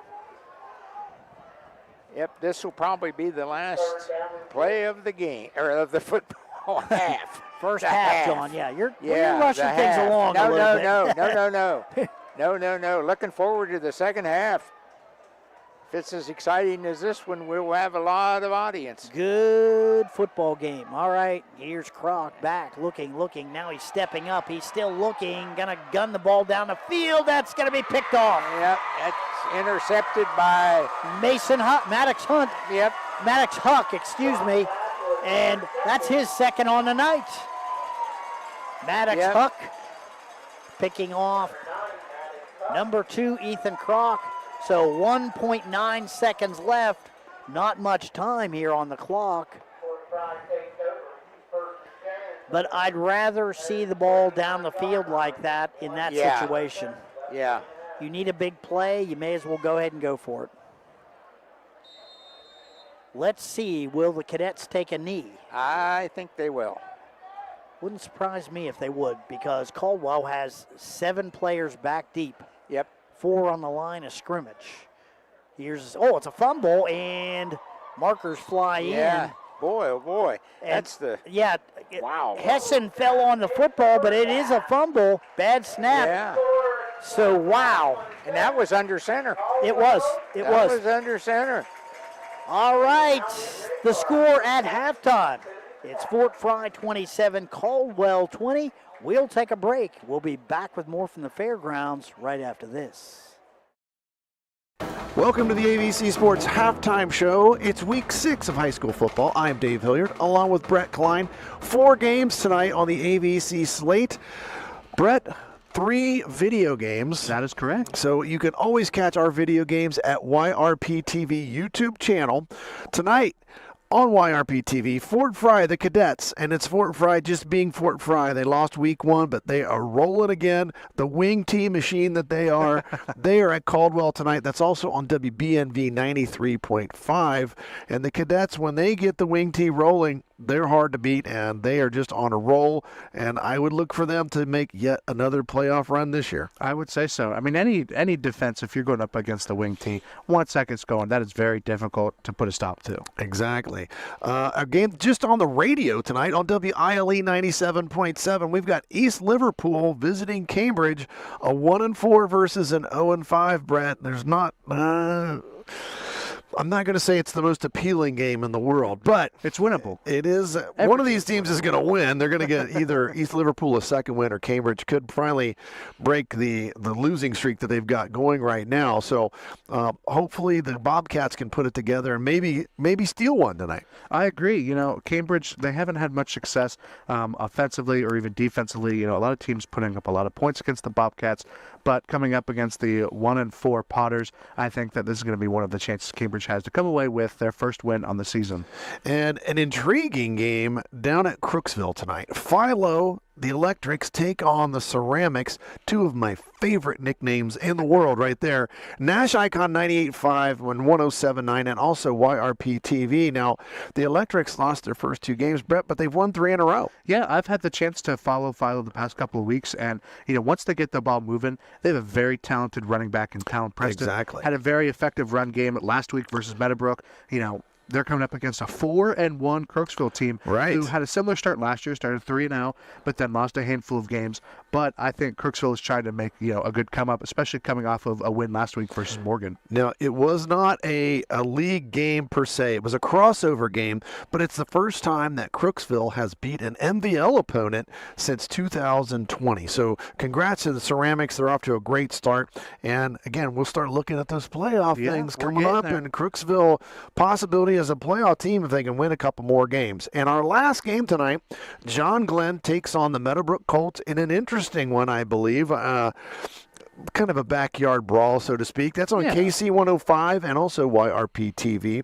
John Glenn lost last week, so did Meadowbrook, so both teams trying to rebound after some disappointing losses. Yeah, John Glenn going to overtime with the Sheridan Generals. A very good game to, watch, be a part of, and everything else. Meadowbrook coming off of a loss to Philo. They kind of had Philo's run game just kind of stuffed out to them. There were 2 Talons on Philo, and I said on the broadcast, Philo's Talons were dug deep. Their talons were digging deep. Yes, and they were a very hard-nosed football team, giving Philo the win over Meadowbrook. But we're going to see how that plans out tonight. Well, we've got something a little different this week planned. We do have something different. We've been through half of the season. We're in week 6 tonight, but we decided we would come up with something a little different. Brett, I'll let you explain what that is. So we've kind of went through and we've picked one play from each of the 5 weeks that we've covered here on AVC Sports. And what we want you to do is go to our social medias, AVC Sports. You can find us on Facebook. Go to our social media. There will also be a spot on our website and a handful of other places. We have 5 plays selected. We're going to play them here in just a second. We want you to vote on what play you think is the best play from the first 5 weeks. Now, we have a handful of, we have touchdowns, we have record setters, we have interceptions. We got it all. Big plays. We have a good bit of variety, and we want to get these kids noticed. So go to our social media page, AVC Sports. Look for our poll of which play. If you want to watch the plays, we're going to play them here in a second. Clips will also be available on this poll as well. And we're going to make a vote. The poll will be open until a little bit later in the following week so we can get some time for people to vote. But I think people should go ahead and vote for their best play of the first half of the season. We'll take a quick break right here, but as Brett said, take an opportunity to vote for your play of the week when you see these plays. And then when we come back, we'll talk a little bit about that and what happened last week on the ABC Sports Halftime Show. 3rd down. He's got to throw it again. He's got a man out there wide open. That's House. House down to the 30, the 20, the 15, the 10. Touchdown, Zips. There's your answer. That's a big one right there. And I'll tell you what, third down, half yard to go. The Wildcats are sitting on the run, and, man, they got burned.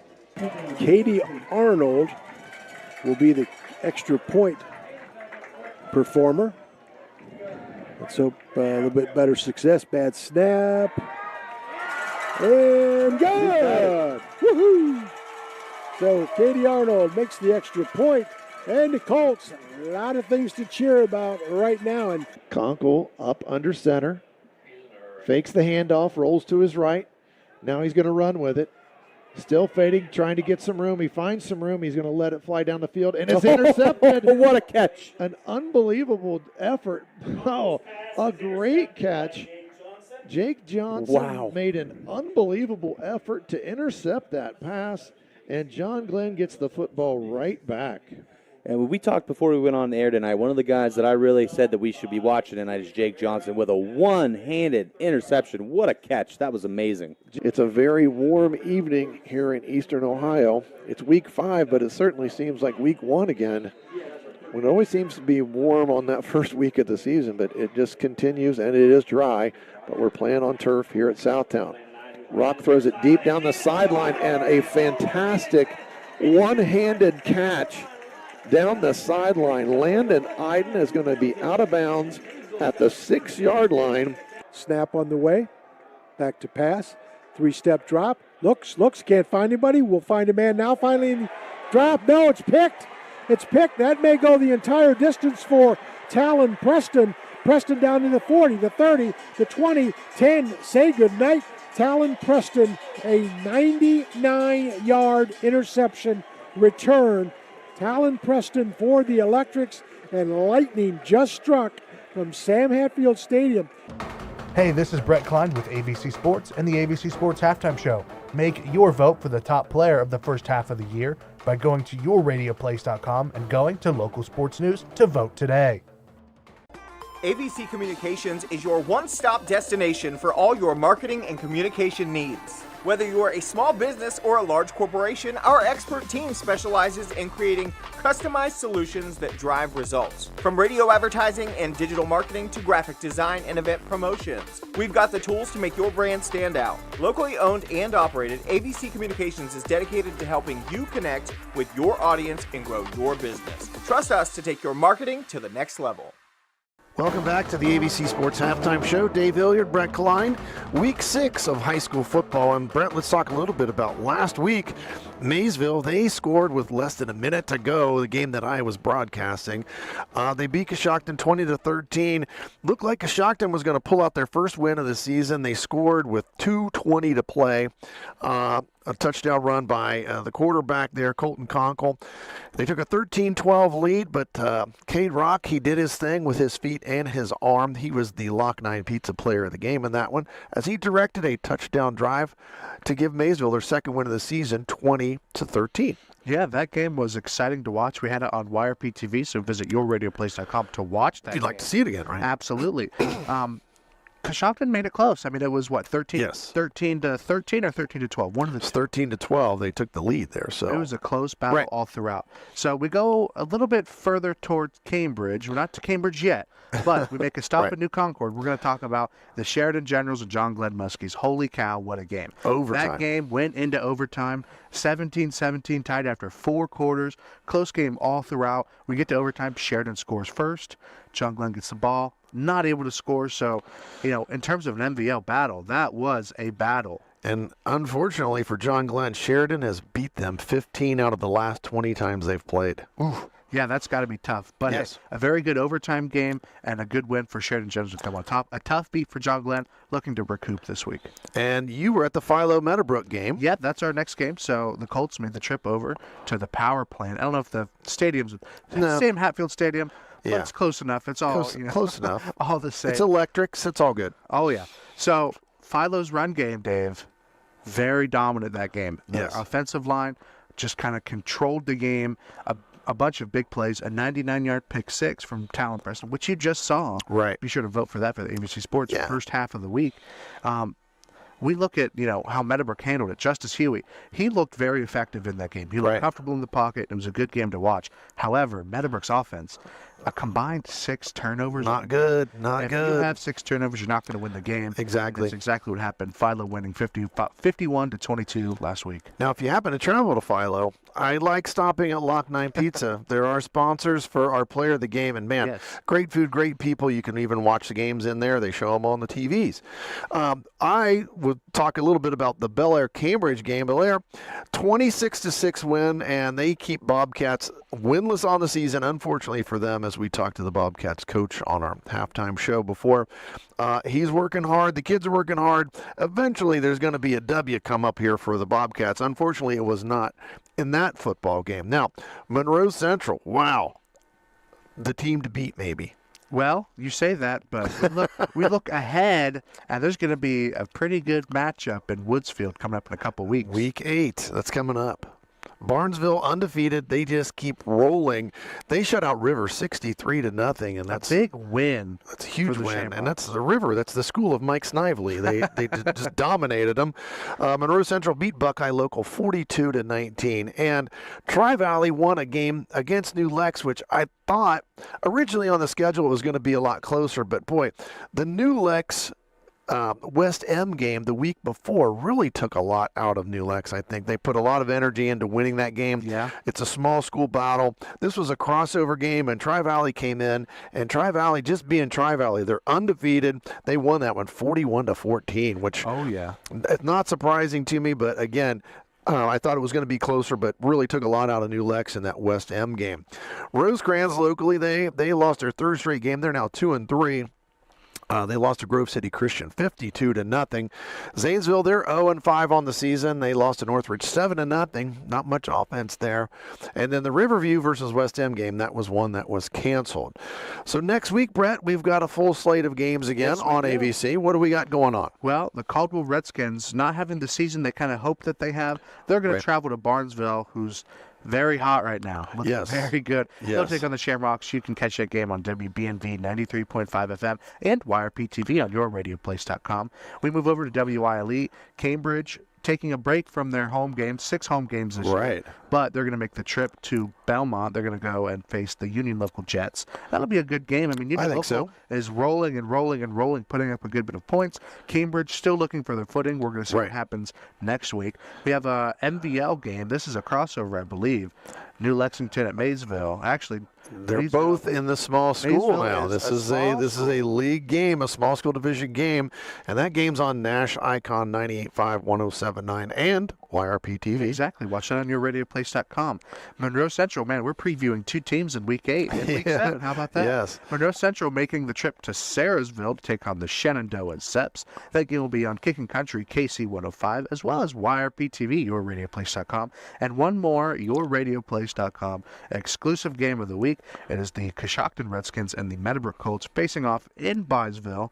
Again, that game is only YRP-TV, yourradioplace.com. Check it out for any of the games that we have going on, anything that we've done in the past, anything we have upcoming. You could watch it there. And if you're not sure, you can always check out our station's website. It's yourradioplace.com. Go to the sports section. You can always find a list of the games that we're going to broadcast, that we have broadcasted, and also links to our video streams, which we love doing the video games. That's something that we exclusively do in this part of Ohio. Live video streams every Friday night. Don't forget to get out and vote for our top play of the first half of the season. You got yours already selected? I'm going to be thinking about that one a little bit. Until next week, thanks for joining us on the ABC Sports Halftime Show. Looking for reliable insurance that fits your life? Look no further than Allen Hunter State Farm in Cambridge, Ohio. From auto to home to life insurance, we offer a range of options tailored to your needs. With our friendly, knowledgeable team, you'll get the protection and peace of mind you deserve. We're dedicated to being there for you, just like a good neighbor should. Call Allen Hunter State Farm today and discover how we can help you safeguard your future. Call 740-439-5385. Like a good neighbor, State Farm is there.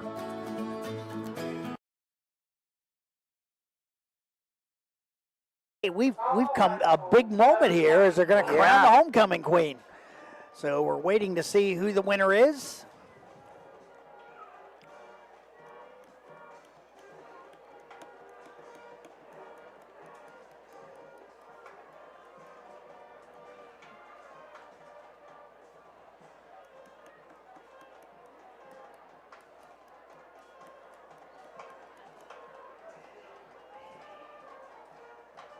Last year's queen handing out the roses, of which the only meaningful one is the red one, as they unfurl them. And, yes, and. Oh. Lori. Our 2024 Caldwell Homecoming Queen is Miss Gwen Lori. Gwen Lori is the homecoming queen. So congratulations to her. And the homecoming king already named. Yep, Chaz Chaz Pfeffer. Yeah. So homecoming always fun. And, yes, you know, and tomorrow is the dance. Yes. At the high school, so it goes on all weekend, which is good. That's fun. You're right. And as old as I am, I still remember high school homecoming. Don't ask me who our queen was. I couldn't remember, but I remember homecoming. So congratulations to Gwen Lori and Chaz. There's the king Pfeffer. and queen, the royalty. As we head toward the second half, and John, we've seen a pretty good football game we have here, haven't indeed, we? yes. I mean, this is Yes. nice. 27-20, Fort Frye with the lead, and it's gone back and forth. Lead changes everywhere, and why don't you recap with a few stats, because I know you've got a lot to talk about over Boy, there. I do, yeah. The Cadets, keeping the ball on the ground, have picked up 175 yards on the ground between quarterback Hessen, Miller, Bradford, and Beardsley. Beardsley with the long 71-yard touchdown run there in the first quarter. And Bradford, the leading ball, has carried the ball 7 times, and he's picked up 50 yards. Miller has 45 yards. So they have kept it on the ground pretty much. And spread it around pretty well, too. Well, with your wing T offense, you're going to get those kind of carries. That's coming from you now. That you're the wing T expert. It is. I don't know if I'm the wing T expert. We did dabble in it when I was in junior high school, and I remember from there. Of course, the day I got into high school was the day they said new head coach, and we're going to run I. So that was what happened to me. That was my experience in football. But wing T's fun to run. It is a lot of misdirection. It is. The quarterback, Grady Hessen, 4 of 6 for 64 yards. Leading receiver is Miller, and he has picked up 33 yards through the air.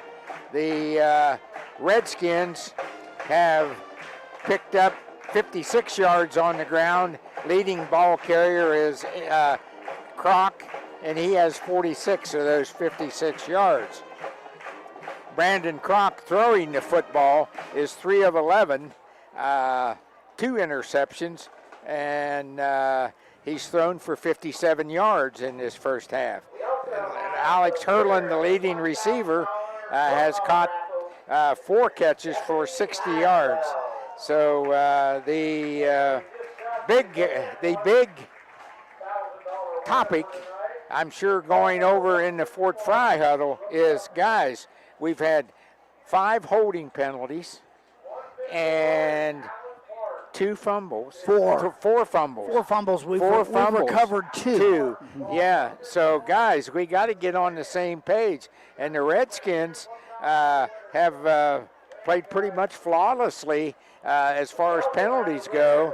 And just the 2 interceptions by Ethan Kroc for the 2 turnovers, but did not lead the scores. No, and they were good picks. I mean, yeah, and both of them, number 9 Maddox Huck made them, and he made good plays on the ball both times, coming off his receiver to pull down the ball in the. I mean, just really a nice job coming off his receiver, basically coming over to another receiver to make the pick. Yeah, those interceptions were basically the same as a punt.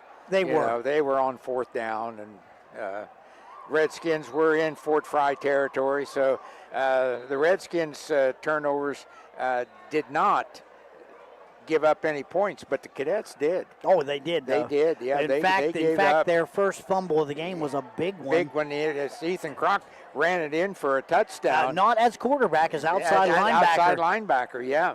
And then they fumbled and gave the Redskins good field position on their 30-yard line, and the Redskins took it right in and scored. So, there's 2 big fumbles that the Redskins turned into points. Yeah, and they Fort Frye has to address ball security and penalties. Redskins, on the other hand, they need to sustain some drives. Yeah. I think a little. They have kind of lived and died by the big play. Boy, big kickoff return by Chaz Peffer, and a real nice catch coming, really adjusting to the football well. Alex Hurlin, I think the 2 biggest plays in the first half for the Redskins. And they're still down by 7, 27-20. Yeah, and it's been basically their defense that has done it because, outside of Ethan Kroc, there just isn't any offense, Bill. He's a leading ball carrier, and his passing, has kept the Redskins in the game. So I'm sure that Coach Huck is saying, look, guys, we can't let this number 2 beat us. So I'm sure they're coming up with something to try to negate that. Let's check around the area, some other scores. Go ahead. Barnesville ahead of Shady Side, 42-0 at the half. No surprise. It is, good one in the third quarter. Connaughton Valley ahead of Buckeye Trail, 20-16. So that's a tight game. East Liverpool over Cambridge, 21-0 at the half. This is interesting. Third quarter score, John Glenn and Meadowbrook, 7-7. Wow. So that's a good football game right there. Union Local ahead of Beaver Local, 20-14. It's Buckeye Local over Shenandoah, 15-12. And Monroe Central all over Magnolia, 32-0 at the half. Boy, Seminoles are a good football team. We saw them a little bit earlier this year, and they look to be playoff bound. So I would say, right now from what I've seen, no question about that. Monroe Central and Barnesville, the 2 best teams in the area this year so far. Getting ready now for the second half. Captains meeting out in the middle of the field. Yeah. I believe the Redskins started out with football. I think Fort Frye will get a shot to have the ball here for the first time. So, as we head toward the second half, 27-20, and that a late drive by the Cadets has given them this lead.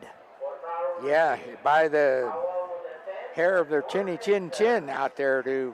It has been close, and I think you're right, John. Coach Huck at the half, he probably was addressing ball security in a big way. Guys, let's hold on to the football. I can almost feel my coach grabbing my face mask. Yeah. Do not drop the ball. And watch the snaps. They had a bad snap right there at the end of the second half. They did. Or the second quarter. And I'll tell you what, the 2 interceptions were basically the worst errors that Caldwell had in the first half. I don't think they had a penalty. And no, they did not. Fort Frye, a lot of holding penalties. In fact, 4, 5. You begin to hear it from the crowd over there. Yeah. You can see they don't like the discrepancy in calls. Right. Let them play. Yeah.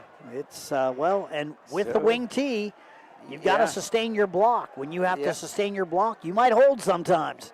Here's the second half kick. We are underway. Scooped up by one of the. Yeah, he's down. And he was down right around the 15-yard line. I think that's number 2. That is Grady Hessen, the quarterback. Yeah.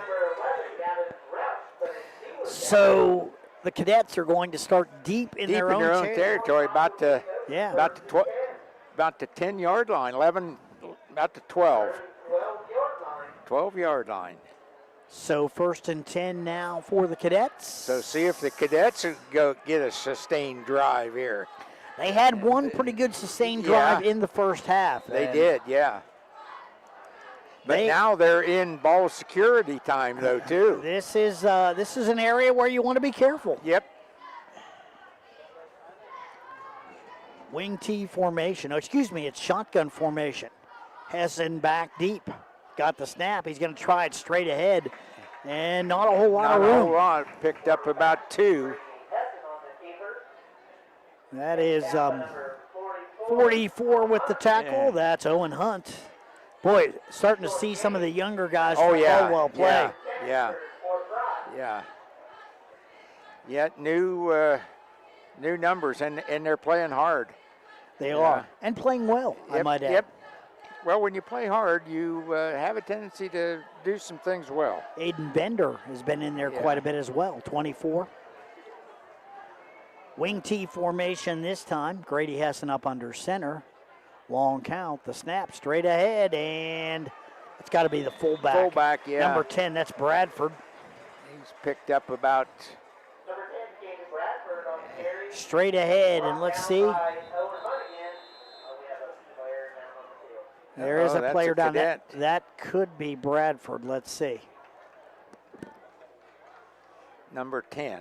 That is Bradford, Kanan Bradford. He picked up about 5 yards on the play, hard run, and he's in a little pain. He is. That could be anything to I got the wind knocked out of me to a more major problem. Yeah, I'm not going to say he's tired just because they come out of halftime. Yeah, and he ran the ball. I think he had the most carries in the first half. He did, yes. Fullbacks in the wing T are workhorses. He had 6 carries. Oh, they're going to pull him up good. Yeah, yep, he's going to limp off. He's going to limp off. Yeah, he'll be back. Yeah, I think he must have turned an ankle. Or got stepped on, or who knows out there. Anything can happen in this game. It is a physical game. It is, yes. Boy, how do you manage that? That's my grandson. I got you, okay. Yes, sir. He knows better. So you put the order in, and you, boy, pretty nice. They bring you Dr. Pepper. Yes. Just like that. Yes. Of course, I had to pay for some other stuff, too. I hear you. Yeah. I've got the grandkids in this weekend, but oh boy, yeah, mine are 8 and 3, so I haven't hit that too much yet. You will. I know. You will. I know. But they're fun. They Wouldn't are. want it any other way. All right. 3rd down and whistles all over the place. 3rd and 5. Cadets can't get it. And is it a timeout? Yeah. Timeout, Fort Frye. And that could loom big, too. That was the play clock. Well, Coach Huck not liking what he was seeing out there and realized they were going to get penalized. Yeah, and they don't want to. You talked about it early. It really looks tonight like they're just not on the same page. No, they are not the synchronized Fort Frye machine that you're used to looking at out there. Yeah. And I'm going to give some credit to the Caldwell defense, some good preparation by the Redskins. Because usually when you're having trouble getting in sync, the defense has a lot to do with it. Yes.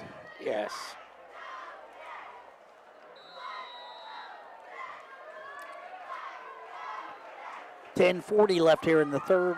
27-20 Fort Frye. They've got the football. Here's a pitch, wide pitch, and coming down with a football. Let's see, close to a first down. I'm not sure. See where they spot it.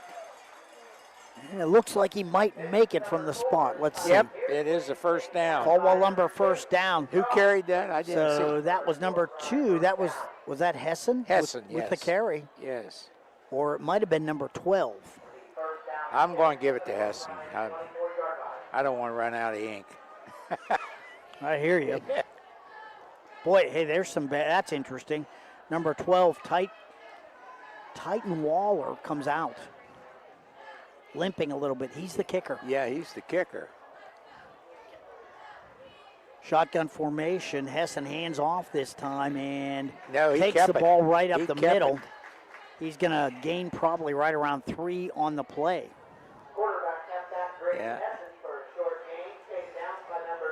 And, okay, coming back in right now is Kanan Bradford, the fullback. Yeah, he's right back.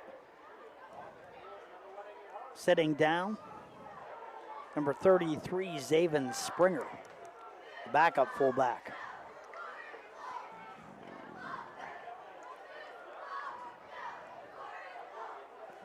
Hessen up under center, wing T formation. The snap, the give, no, the fake. And Phyllis has it. Boy. That was out to that was number 7, Luke Phyllis. And it's going to lose about 64. I think that might be Dalton Egnott. Yeah. I think that's who that is. He lost about They've got him 4 on listed that. at 68. I think it's 64. And no, Egnott's out there. Yeah. So I stand corrected. So that little pass has not gotten anything for the Cadets tonight. Well, It's been well defended. One of the things that Coach Rucker said was we want to stop that jet and we want to stop those wide receiver screens. They've done a good job of that. Yep. Here's Hessen back and looking. He's pressured, pulls it down. He's got a man out there. He overthrows it. Oh, no! Broken. Yeah. That was broken up by Peffer. But it could have been intercepted. Well, and Aiden Bender had a good beat on it, and you've got to say this: Chaz Peffer didn't know who was behind him and reached up and knocked the ball down, but his own man was right behind him. But it's going to bring up a 4th down. That means the Cadets will punt the football away.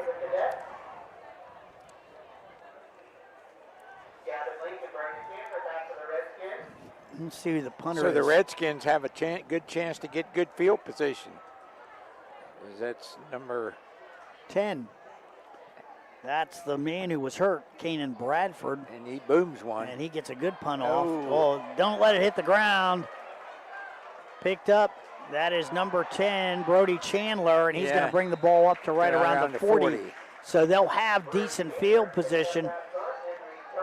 And Brody Saul's going to be over his head, but he probably could have made an over-the-shoulder catch. I don't know. Yeah, that's not what coaches want to see, is a non-catchable punt. Well, and the other thing is they frown on catching the ball over your back shoulder because if you drop it, there's nobody behind you.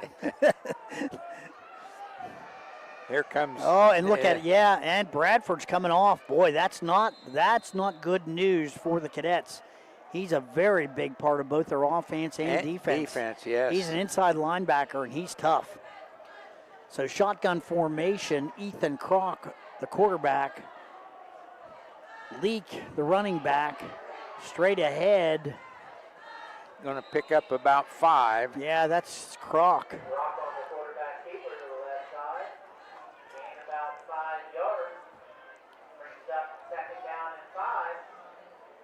Second and 5 now. Keeping with the theme of the night, John, they are ahead of the chains. Ahead of the chains, yes.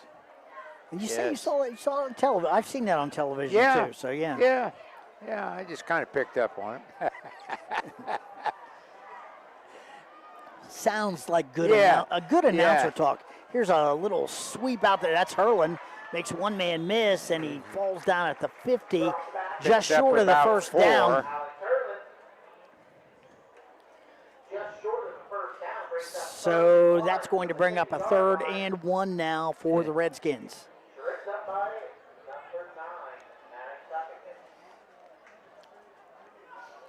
Maddox Huck on the tackle. If there's a pass, it seems like Maddox Huck is involved one way or another for Fort Frye. He's a good defensive back. Either that or they're picking on him. Shotgun this formation. This will be a run. Here it Straight comes. ahead. Yeah. He's got the first down. Yeah. He's into Fort Frye territory right around the 43. Caldwell Lumber first down. Ethan Kroc with a nice carry. And now we got number 14, Gavin Leake, is limping a little bit after that play. Straight ahead, Kroc. nothing And that time. he's going to duck inside to right around the 40. That's going to be a gain of right around 3 on the play, I think. Not very many. They're going to knock him back. Yeah. They're going to knock him back to right around the 42. So second down and 9 now for the Skins. Shotgun formation. Leak in the pistol right behind Ethan Kroc. 6:18 left here in the third. The snap, the give, straight ahead. Leak, one man misses. Another man straight ahead. He's going to break a tackle into the secondary, the 20, the 10, 5. They bring him down around the 3. Probably the best run I've seen this year by Gavin Leak. 2. Boy, got past the line, broke a tackle, and then broke another one. Boy, yeah, there was some really missed tackles out there by Fort Frye. Yeah, and yes. good hard running by Leak to get by those tacklers. Yes. Because he took a shot on the first one. Yes, he did. I was surprised to see him come out of that.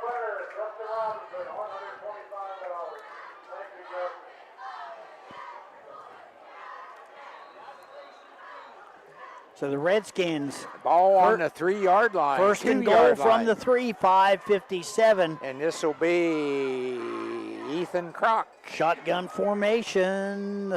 Oh no, bad snap. And he's going to scoop it up right around the 15. Oh, boy, that my. changes things. Yes, it does. Boy, it was high. Ethan got a couple of hands on it, but he couldn't pull it in, and that's going to cost Caldwell. That's going to make it second and goal from the 15. Wow. We were talking about no errors for the Redskins except those interceptions. Yeah. That was a crucial error right there. Yep. I'm noting that. Basically a recovered fumble on the snap. Yeah. Second and 15 now, and it's goal to go. The snap, he's back, he's looking, across the middle of the field. That's Leak, he's in the end zone, that's 6. Touchdown. Gavin Leak finds a hole. 27-26, Redskins trail by 1. Yes, wow. Now the need for an extra point. Yes. I don't know if they've have they kicked one successfully tonight? Yes, they have. They have.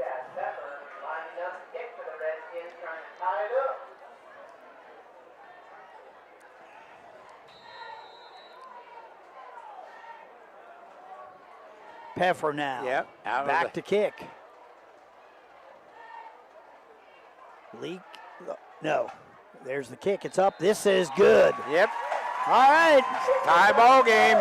4:54 left in the third. The score, Caldwell 27, Fort Frye 27. We'll take a break. Back with more right after this.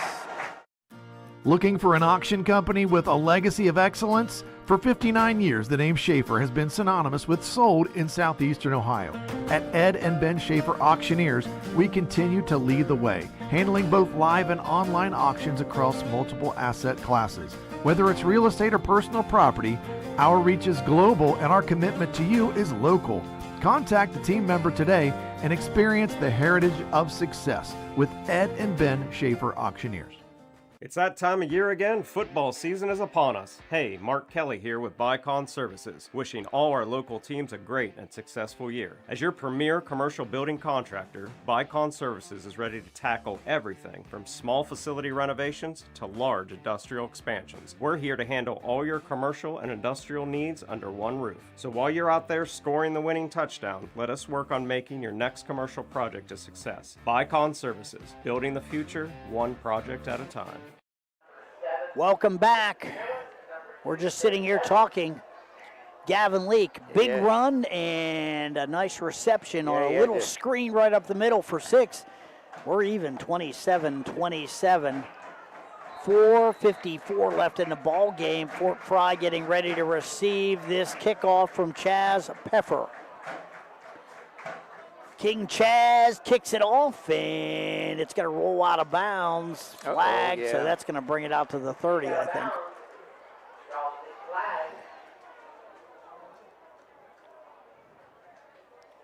Let's see where they mark this. High school? I'm not sure. It may be the 35. I could be wrong. Seems like it's different for every level. Yeah.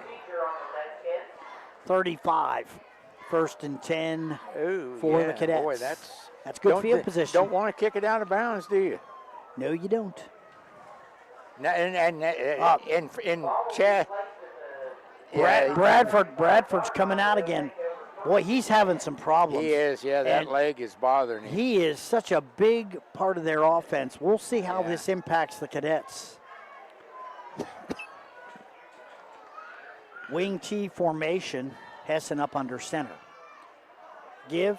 One of the wing backs has it. That's Miller, I think. Yeah, he's gonna pick up around 4 or 5.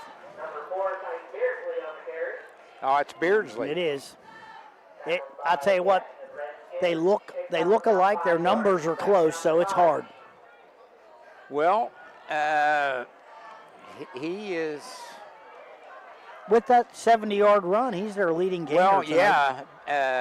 he hadn't had that many carries. Yeah, and Bradford on the sidelines trying to walk it off. He's only had 6 carries so far. Man in motion, the snap. Here's the pitch. That's Beardsley and nothing. That's Leake. Yep. Gavin Leake in there on the tackle. And all of a sudden, we're calling Gavin Leake's name an awful lot here. Yes. That's a nice tackle. 3rd down, right around 6. That's a loss of 1 on the play. And again, the Cadets behind the chains. Good point. Yep. 3rd and long. So the Redskins need to stop here. This can give them in the driver's seat. Hessen up under center, wing T formation, the snap, and he's going to keep it. He turns it back. Nothing to it. Nothing. That's number 44. That's Owen Hunt with the tackle. And 3:18 left here in the 3rd, 27-27. Redskins are going to get the football back, John. Yeah, and boy, you can see a little frustration in the Cadet players. Well, I'll tell you what, number 10, their fullback, Kanan Bradford, he's so important. He sets up so much with his blocking, and he's not in there right now. Yeah. Here's the kick. Wow. Bradford got a punt off, and it's a short one, picked up by Leake, and he's going to run out of bounds right around the 30.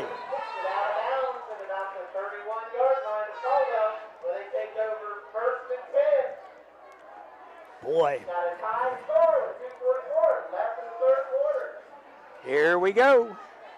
Don't sell your nickel seats. Yeah, saddle up. Yep.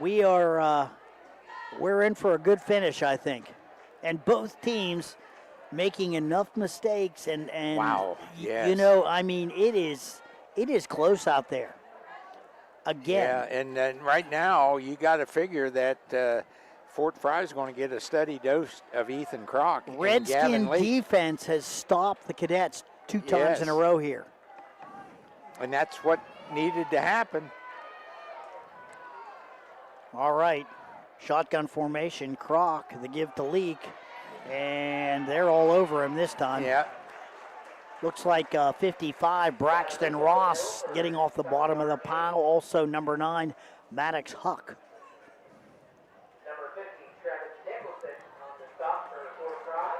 27-27, 2:25 left here in the third quarter. Croc comes in with the play.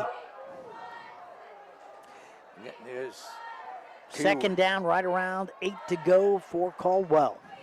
3 wide outs, 2 to the left, 1 to the right. The snap. Croc's got it back. He's gunning it down the middle of the field. He's going for Peffer. No. Overthrew him.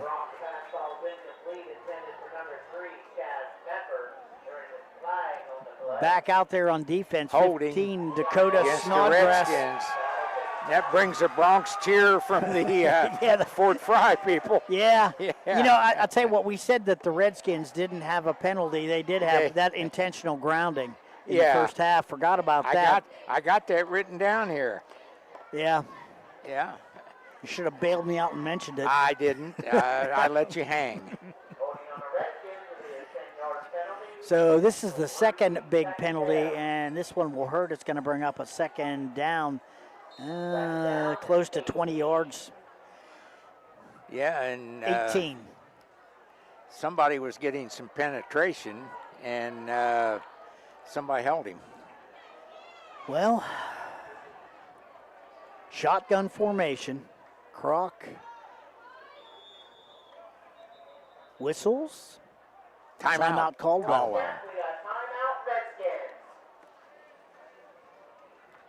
So exactly 2 minutes left here in the third quarter. That 2-minute warning. I don't think they have a 2-minute warning in the third quarter. No. Just a 2 minute. Just bad. 2 minutes. Okay, yeah. All right. Boy, you're on the sidelines. You've got 2 downs to make 18 yards. I don't know, with the conservative nature of the way Caldwell is, that's when the Redskins have been successful tonight, when they've kept the ball on the ground, except for that one big pass to Alex Hurlin. Yeah. But you don't want to stop throwing the ball long because that stretches a defense. Correct. Yeah, every so often you got to take a shot down the field, because if you're not careful, those safeties start sneaking up. They start creeping up, and all of a sudden your run game doesn't work. Yep. New Jersey comes in. That's number 68, Sam Beaver. And he's got a clean jersey. Shotgun formation. Croc takes the snap. Yeah, and he's going to roll around the left side. And short gain. Short gain, yeah. Probably right around, maybe around 8 on the play, maybe out to the 30. That's a good gain, but they're still going to need quite a bit. Actually, they mark it at the 28. So they're going to need probably 13 yards to go for the first down. Yeah, and I got to believe that even at this stage of the game, you're not in 4-down territory at all. Not with a tie game. No. Now, late in the... Hurlin is in the slot. Let's see what they do with that. And he may come across the middle. Here's the there snap. He goes. Here's the snap. Yep. And they're going to look for a right. That's a nice job. Boy, they've got a first down. That is number 24. That's Aiden Bender. And we're starting to call his name more and more. Junior wide receiver. Let's see. They're going to say that's a Caldwell Lumber first down. There's whistles. Do we have an injury? Yeah, another over there comes the Redskin trainer. Hope that's not Bender. That is Bender. Yeah. They're working on his leg. He might just have a cramp. He took a good shot from the defender there after the catch. I think he's all right. He did, I think. Look, but starting to call his name more and more. Aiden Bender. junior wide receiver, picks up enough for the first down. So Caldwell Lumber first down for the Redskins. 1:01 left here in the third, 27-27. Caldwell moving the football, John. Yes, they are. Yes.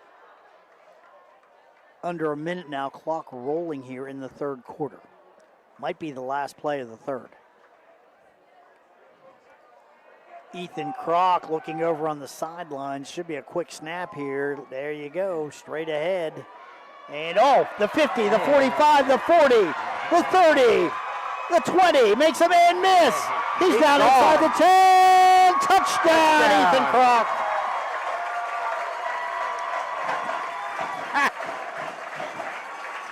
$53 yards. Take the lead. Big run by Ethan Kroc. Yeah, 53 yards. Wow.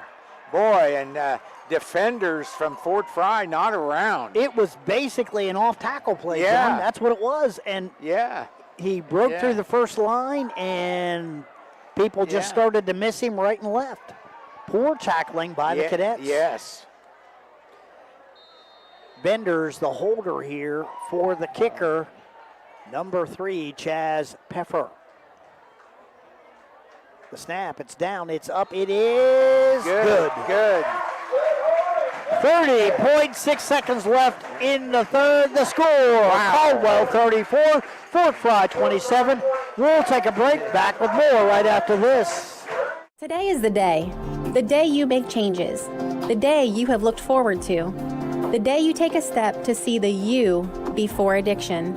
And it all starts right here at the Residence, an in-bed facility that designs your recovery to your needs, 24 hours a day, 7 days a week.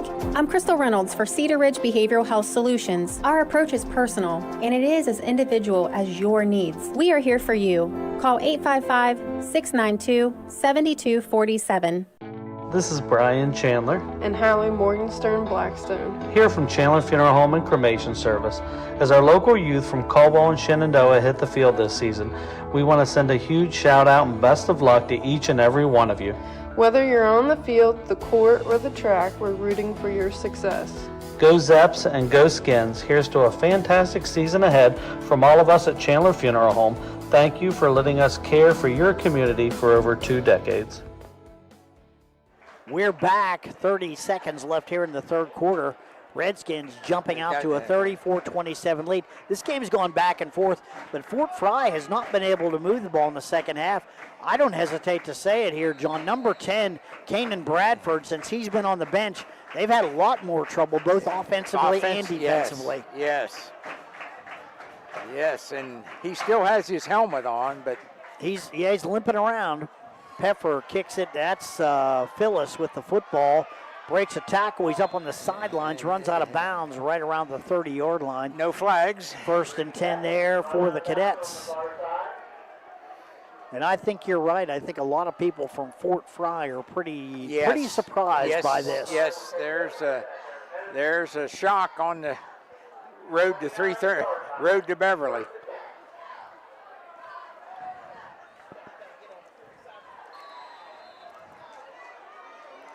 .24 seconds left here in the third. Wing T formation. Grady Hessen right up under center this time. Long count. Snap to give straight ahead. That's the fullback. And a big run right up through the middle of the line. That's 33. That is Xavier Springer. And wow. Boy, he got a crease right up through the center of the line and took it in to right around the 48-yard line near Caldwell territory. It's probably going to be the last play here of the third quarter. Score after 3. It is Caldwell 34, Fort Frye 27. We'll take a break. Back with more right after this.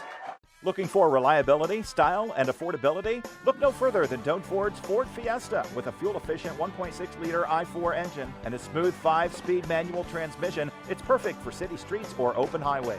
Enjoy modern conveniences like power windows, locks, cruise control, and a rear-view camera for added safety. With low miles, this Fiesta is ready to roll for a very low cost. Visit Doan Ford today and drive away in style. Located at 66870 Belmont Morristown Road, or visit them online at doanford.com. Just like on the field, we believe in teamwork with our customers. This is Ashley Rich from the Farmers and Merchants Bank on the Square in Caldwell. With our services, you can bank from your home, the office, or even at the stadium. You can sit back and enjoy the game knowing your money is in great hands. Good luck to all the local teams this year from everyone at the Farmers and Merchants Bank, member FDIC.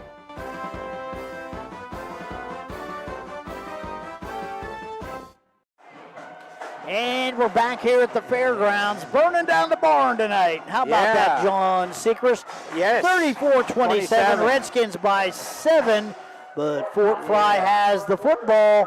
So we're in the middle of probably what's going to be a real good finish. So yeah, boy, so hang on, fasten your seatbelts. Keep it right here. Wing T formation, Grady Hessen up under center for the Cadets.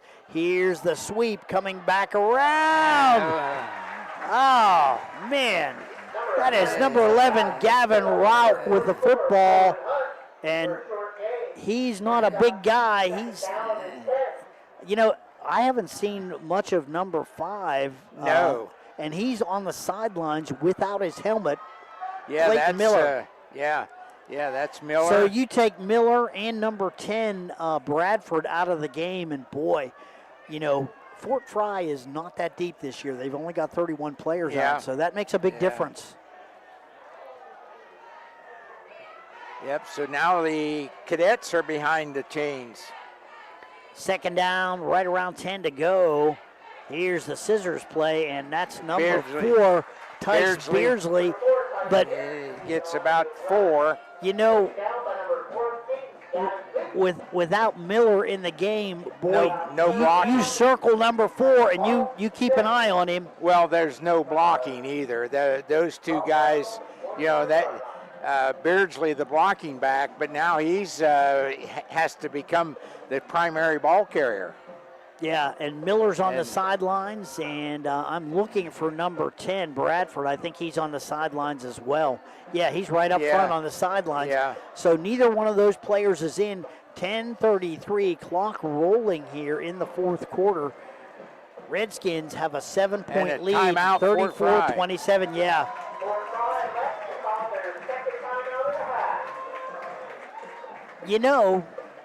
John, you take, and this is due to injury, you hate to see this, but you take a few guys out of a lineup, and it does change a football team. Yep. Oh, absolutely. Especially, in schools these sizes. Yes, no doubt about it. I am not sure what the stats are. Ethan Kroc having a great night. Gavin Leake having a real good night also for the Redskins. I mean, here in the second half, we've been, it seems like if something happens, he's right in the middle of it, and it's been good for the Redskins.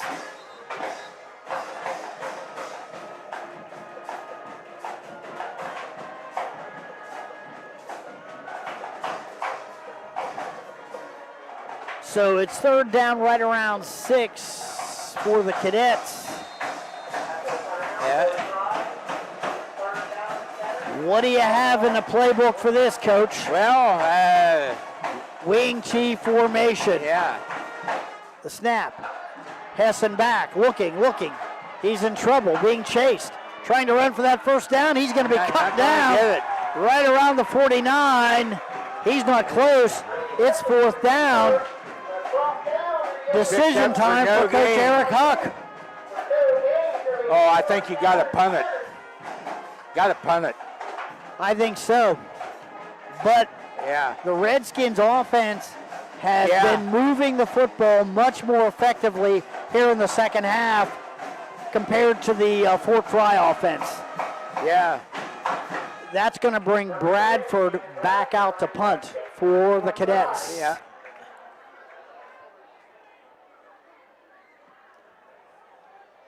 There's the kick, and down inside the 10. That's going to be about right around the 12. line. Yes. Yeah, 12-yard line. The Redskins will start. So, boy, a drive here, John. Yeah. A time-consuming drive by the Redskins. That's all they need. Well, they've got a 7-point lead. Yep. And at the Ball half, control. At the half, let's keep in mind, No hurry. it was 27-20 Fort Frye at the half. It's been all Redskins here in the second half. Second half, yeah. Outscored them 14-0. Couple of key injuries for the Cadets. Yeah. But Redskins have done the job. Here's Kroc, the quarterback, in shotgun formation, making one man miss, making another man miss. He's going to have a short gain to right around the 15, maybe the 16. Let's see. 16-yard lines where they mark it. Yep. That'll bring up a second down, right around 6 to go for Caldwell. Yeah, they're probably going to get a pretty good dose of him here in this possession. I would say so, but, you want to avoid those holding penalties right here. Oh, yeah. They can kill Yeah. a drive. They want to keep it on the ground, and here we go, shotgun formation. Yep, and then,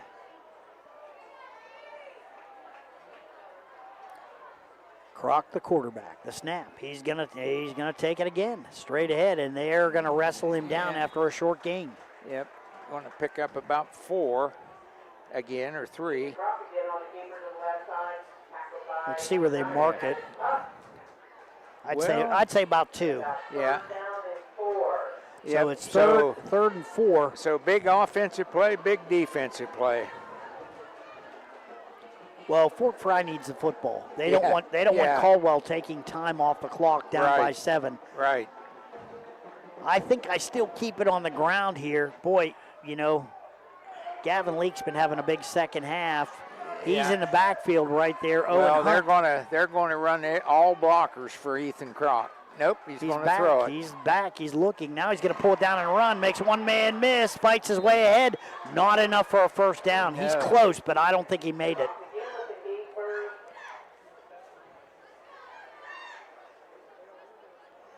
See where they mark it. It's close, John. Okay. So they are going to, are they going to bring it into measure here? Well, I don't know. Yes, they are. Yeah. They're going to bring it into measure here. This is close. Yeah. A lot close. It's closer than I thought. Well, I'll tell you what, if he gets it, it's a big first down because it takes a lot more time off the clock. Yes. I didn't think he had it, but he is close. Let's see what it comes up with here. Let's see how short or how. Ooh, they are first down. First down. Caldwell Weber first down. That's a big run by Ethan Kroc.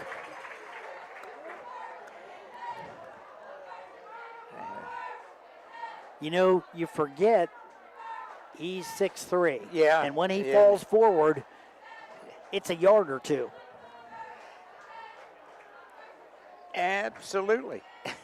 I don't think the spot was bad. I didn't see anybody arguing. I couldn't. No. It looked like a good spot to me, so I don't think there's any argument on that.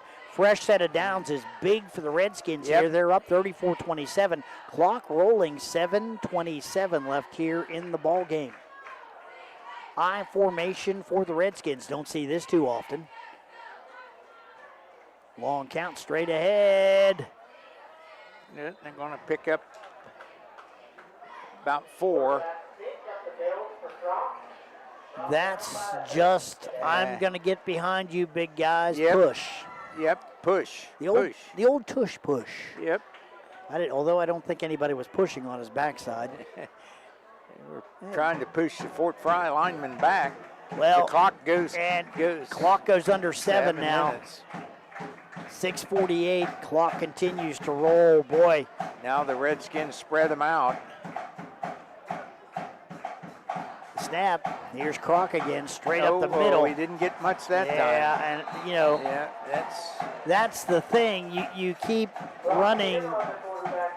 He's your best runner. Yeah. Make no mistake about it. But when you keep running, they're going to draw a circle around him, and they're going to say, Everybody head for number 2. Third down, right around 6 to go for the Redskins. Shotgun formation.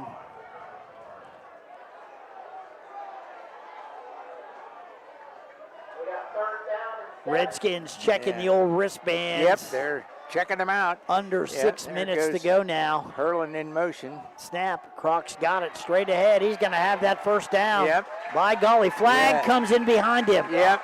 That's usually a hold. Let's see what we've got. Right there, yeah, he marked it. It's a hold. And it is against Caldwell. So they're going to back him up. That's the second holding penalty here in the second half for the Redskins. Yes. And this one, John, hurts.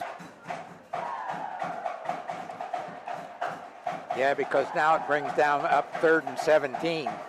Well, I still don't think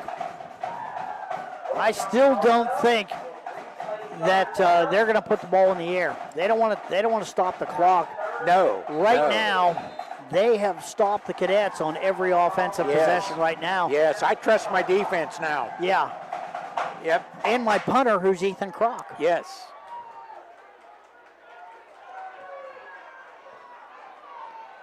Here we go. Here we go. 5:30, and the clock continues to roll. Shotgun formation. Yeah. They're going to run it straight ahead. Finds a little bit of room on the outside. Nothing, nope. They bring him down. And the clock continues to run as he did not go out of bounds. He knows. Yeah. And, Coach Rucker told him, do not let them run you out of bounds. Yeah. You go down. Yep. He's going to pick up right around 3 on the play. More importantly, clock rolling under 5 minutes. And this is going to send number 7, Luke Phyllis, back deep for the Cadets. Yep. I am punting. He's pretty quick. He's a freshman. I'm punting away from Mr. Phyllis, though. I'm saying they're going to punt to the left side of the field. Let's see what happens here. Here's the snap. And straight down the middle of the field, he's calling for the fair catch, and he drops it and picked up there, and he's got the football right around midfield.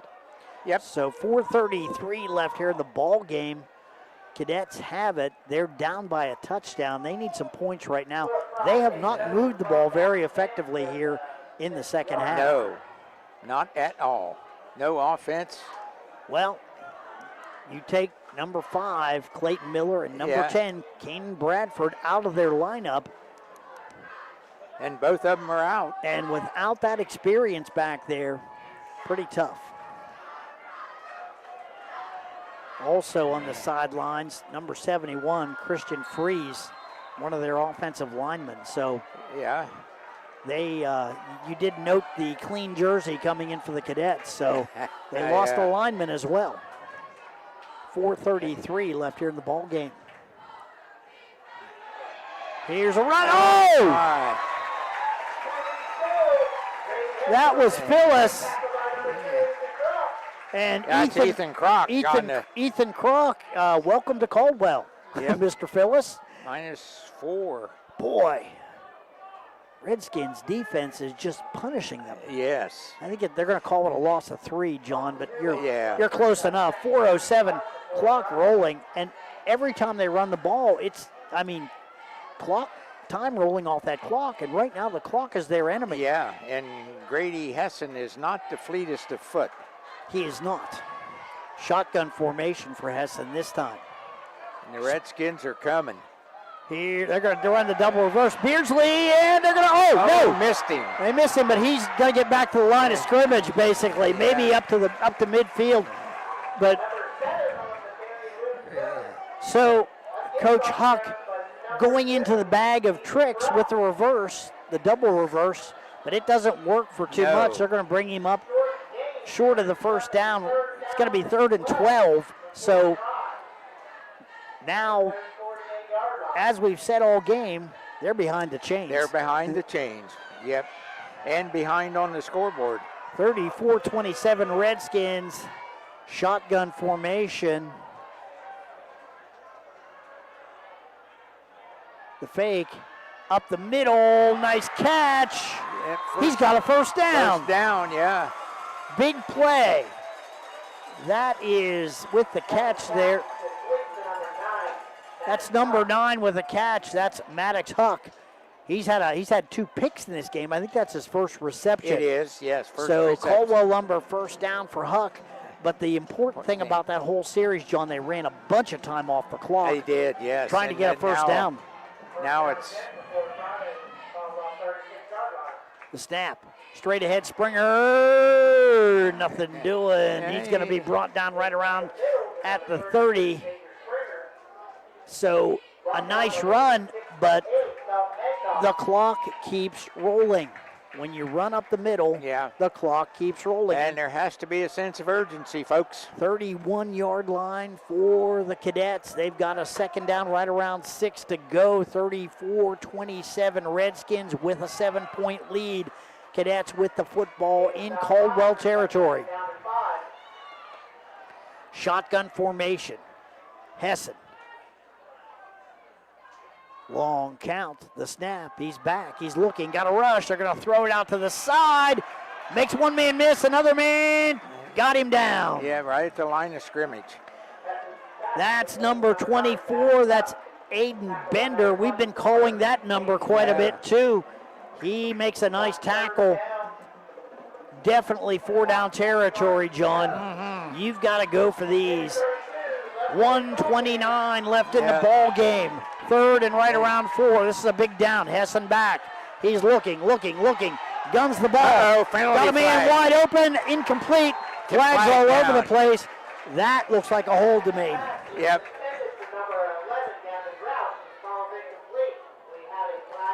Rauch was wide open, and it was holding on Fort Frye. That's going to bring it all back, John. Yep. And I think the Redskins take the penalty. Yeah. Yeah, I would. It makes a first down pretty tough. Yep.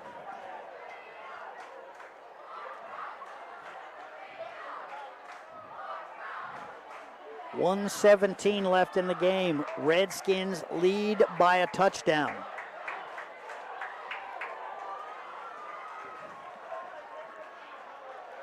It's going to take the ball all the way back to the 40. Yes. It's going to be 3rd down and 15. This is 4-down territory. Oh, yeah, yeah. Hessen, the quarterback. He's back. He's looking. Guns the ball down the middle of the field behind his receiver. Incomplete. Looking for Phyllis. Phyllis, just a freshman, and so this is it. Yeah, they have got to convert here. And there's 1:13 left in the game. Even if they convert, John, if you just keep them in the middle of the field, it's trouble. Yeah. Yep. Protect the sidelines and let them throw it up the middle. Well, I don't know if they do a little bit of prevent. Safety is back a little deeper, although everybody else is playing. Is there a timeout? Don't think so. Here we go. Clock was stopped with the incompletion, so. Hessen, the quarterback, shotgun formation. Long count. Oh, what do we have? Timeout. Yeah. Timeout. Boy, that's the last one they've got. Yep. 1:13. You know, if they can't get this first down, you just have to take knees. Yep.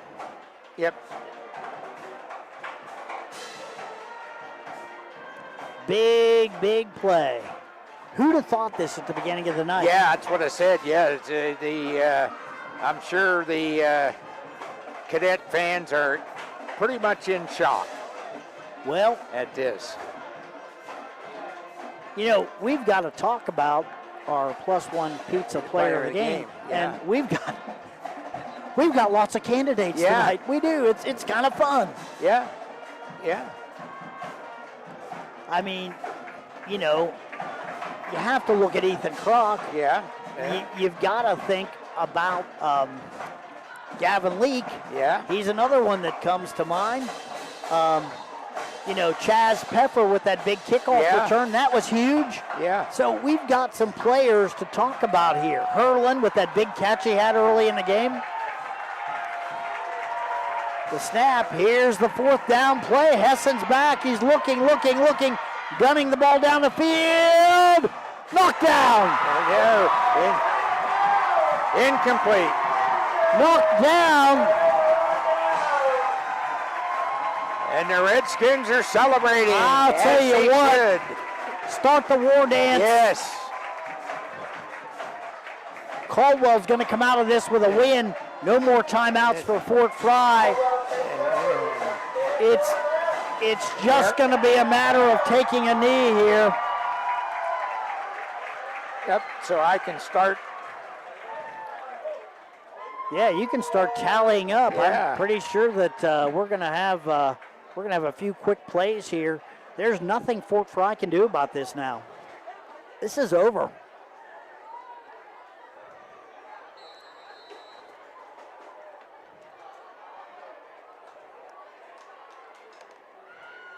And there's the knee.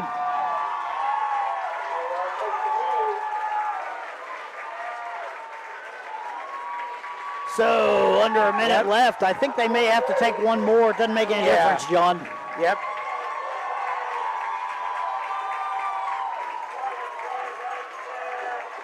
Another upset brewing.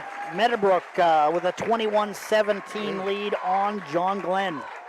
That is a pretty big upset as well, but I don't know if it's as big as the one we've got right here. Ethan Kroc with the snap, the knee, and that's going to do it. That's it. It's over.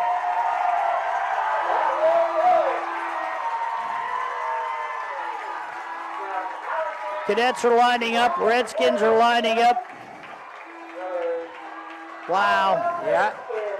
34-27. John, a lot of credit going out to that Caldwell defense. Yes. Great second half. Yes. Some injuries, I'm sure, cost the Cadets, but you know what? You just have to put your best guy out there. It's next man up. Yeah. That's the mentality you have to have, and the next man up tonight was the Redskins. Boy, they're excited. Yes. This is a big win for them. Yep. Final score, we're gonna step out, take a break here, tally up some of these numbers, but the final score, once again, from the fairgrounds tonight, it's Caldwell 34, Fort Frye 27. We'll take a break, back with more right after this. Just like on the field, we believe in teamwork with our customers. This is Ashley Rich from the Farmers and Merchants Bank on the Square in Caldwell. With our services, you can bank from your home, the office, or even at the stadium. You can sit back and enjoy the game knowing your money is in great hands. Good luck to all the local teams this year from everyone at the Farmers and Merchants Bank, member FDIC.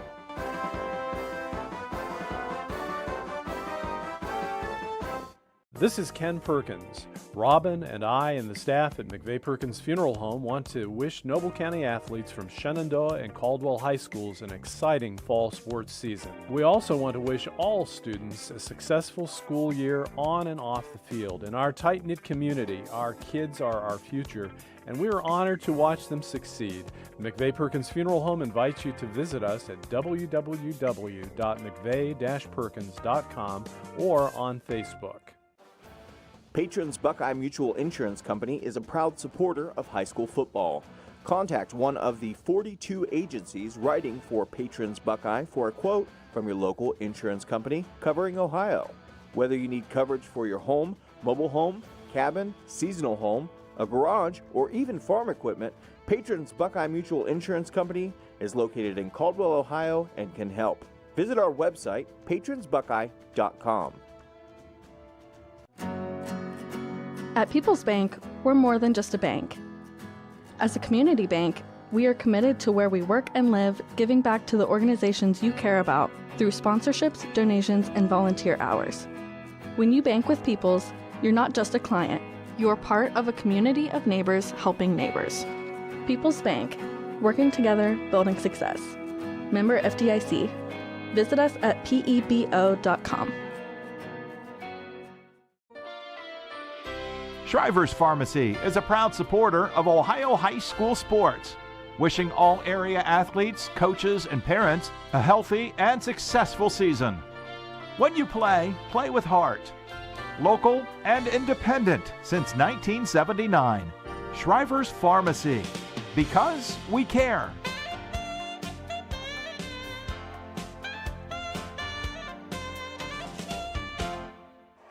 We're back at the fairgrounds. Man, let the celebration begin. Upset win tonight for the Redskins. You had to figure Fort Frye was favored. Caldwell comes in. They pull off a 34-27 upset win over the Cadets, who dropped now to 4-2. Caldwell improving to 3-3 on the year. And beginning of the night, you would not have thought this was going to happen. That was correct, yeah. That they were kind of in survival mode because they were thinking Fort Frye tonight and then going to Barnesville next week. Brutal, So this will allow them to go to Barnesville with a lot better attitude. Makes this win pretty big. Yes. Barnesville, boy, they've been the brass knuckles of the Ohio Valley the last, I think they've won like 30 games in a row in the regular season. Yes. They have really had outstanding teams over the last 3 or 4 years. So that'll be a tough game next week. But tonight, big celebration, a win over Fort Frye. And Fort Frye, a team that Caldwell traditionally has trouble with. They've got a great program. They're very consistent. And you said it just a little bit earlier before we came back on. They did not play very much like a Fort Frye team tonight. They were not on sync at all. I mean, not to take anything away from the Redskins' effort, which was tremendous and deservingly so to win. But I'm sure that the Fort Frye coaches will take a long, hard look at this film. There's no doubt about it. You've got some stats over there. Why don't you go ahead and run through some of it? Because, boy, let's keep in mind a couple things I just want to remind people of. Fort Frye, it was a great first half. Fort Frye had a 27-20 lead at the end of the first 2 quarters of play. So the Redskins came out. They really took care of business in the second half. Yep. What do you got there? Well, Ethan Kroc, leading ground gainer for the Redskins again, had 19 carries for 144 yards. Gavin Leake had 10 carries, and he picked up 54 yards, but they were big ones in the, the second half. He had a big run and caught a big pass down there in the second half. So, and throwing the ball, Ethan Kroc threw for 110 yards. Throwing on 7 of 16 for the passing. And Alex Hurlin, the leading receiver, was 60 yards. One very, very big catch. Yes, in which he came back to the ball. Great adjustment, just a great adjustment. Ball was underthrown, but that's the only way it could have been caught. Well, and then Shoemaker was the defensive back, Dakota Snodgrass was the defensive back. And then he went out. Yeah, 3 key players for the Cadets went out in this ball game. I'll make it 4 because also number 71, Christian Freeze, spending some time on the bench. They had to bring in a fresh lineman as well, so they lost 4 guys during the course of this game. And the leading ground gainer was Beardsley, and he ends up with 102 yards. But he had 71 of them on one run. Yes, he did. Yeah, and Miller and Bradford and Springer has to come in for Bradford to fill in after Bradford goes out hurt. Mm-hmm. And that was big. Yeah, and Grady Hessen throwing the football throws for 64 yards on 8 of 19. He had a couple nice completions to get some first downs, but he didn't really have anything big like Ethan Kroc. And there again, their leading receiver was Miller with 45 yards receiving, and then he goes out. He didn't play in the second half, and Bradford didn't get to play much of the second half. He got hurt. And I'll tell you what, it all adds up. It all adds up for a Redskin victory. 34-27 victory. This, like I said, this game very, very big. Barnesville, of course, next week. That'll be tough. Yes, and that is at Barnesville. It'll be a tough game for the Redskins. I mean, the Shamrocks have really, really been an outstanding football team over the last number of years. Keep it. So Cheers. it's been it's been hard to beat Barnesville, whether on the road or whatever. Basically, you have to look at things and you have to go that going to Barnesville or playing Barnesville, hosting them, any way you look at it, it's tough. Yeah. They are just a good football team. But a good win tonight for the Redskins. Against a good football team, yes. Oh, yeah, always when you play Fort Frye. But, you know, if you heard when I made a comment on it I think in the first half when we were talking, and I said the cadets they're usually solid. They don't beat themselves. Well, I stand corrected. They did. They beat themselves tonight. Yes, you've seen it. You witnessed it. They beat too many fumbles, too many holding penalties, and it hurt them.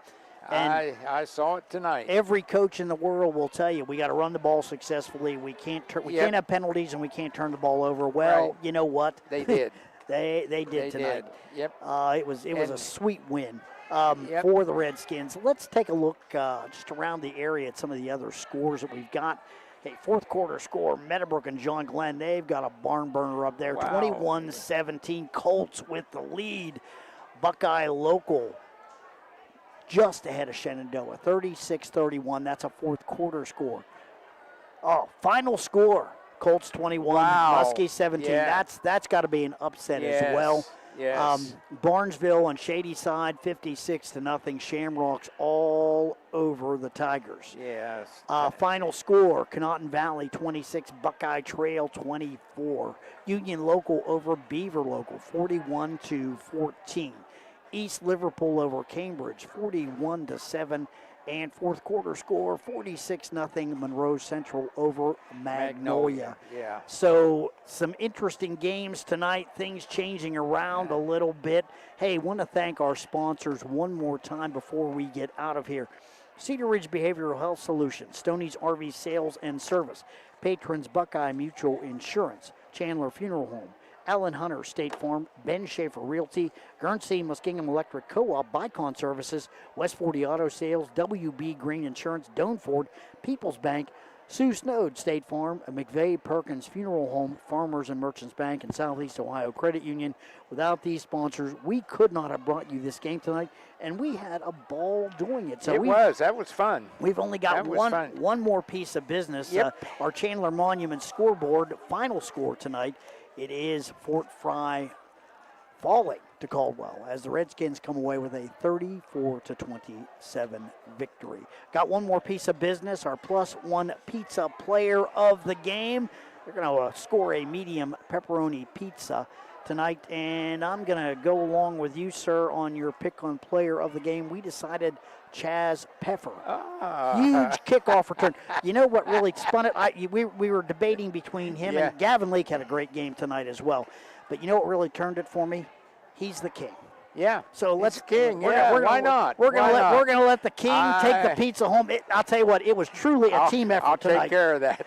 It was truly a team effort tonight. Yes, so you have to give a lot of credit to the entire Redskins team. You could have given it to Ethan Kroc. You could have given You could have given it to Gavin Leake. There are just a number of players.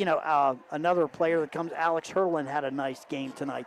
It's good to see him back, and we just hope that his injury doesn't morph into something. He survived tonight, and I'll tell you what, I think, and I'll tell you what, it's a senior year. He wants to play. Oh, yeah, absolutely. I understand completely. So, yes, not a bad thing right there. And, when a kid wants to play that badly, let him play. Let him play, exactly. Yeah. But it's been a great night. We had a fantastic football game tonight, and we've enjoyed things very, very much tonight. And thank you, John, for the color tonight. Thank you. Yes, Bryce Haynes, our engineer. He did a great job. We had some technical difficulties coming in. He was working. And boy, I'll tell you what, we figured it out. I'm Bill Cassler. Final score one more time. It is Caldwell 34, Fort Frye 27. Have a great rest of your night.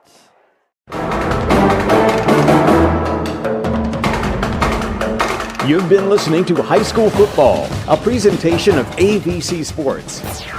On WBNV, Barnesville Woodsfield's 93 BNV.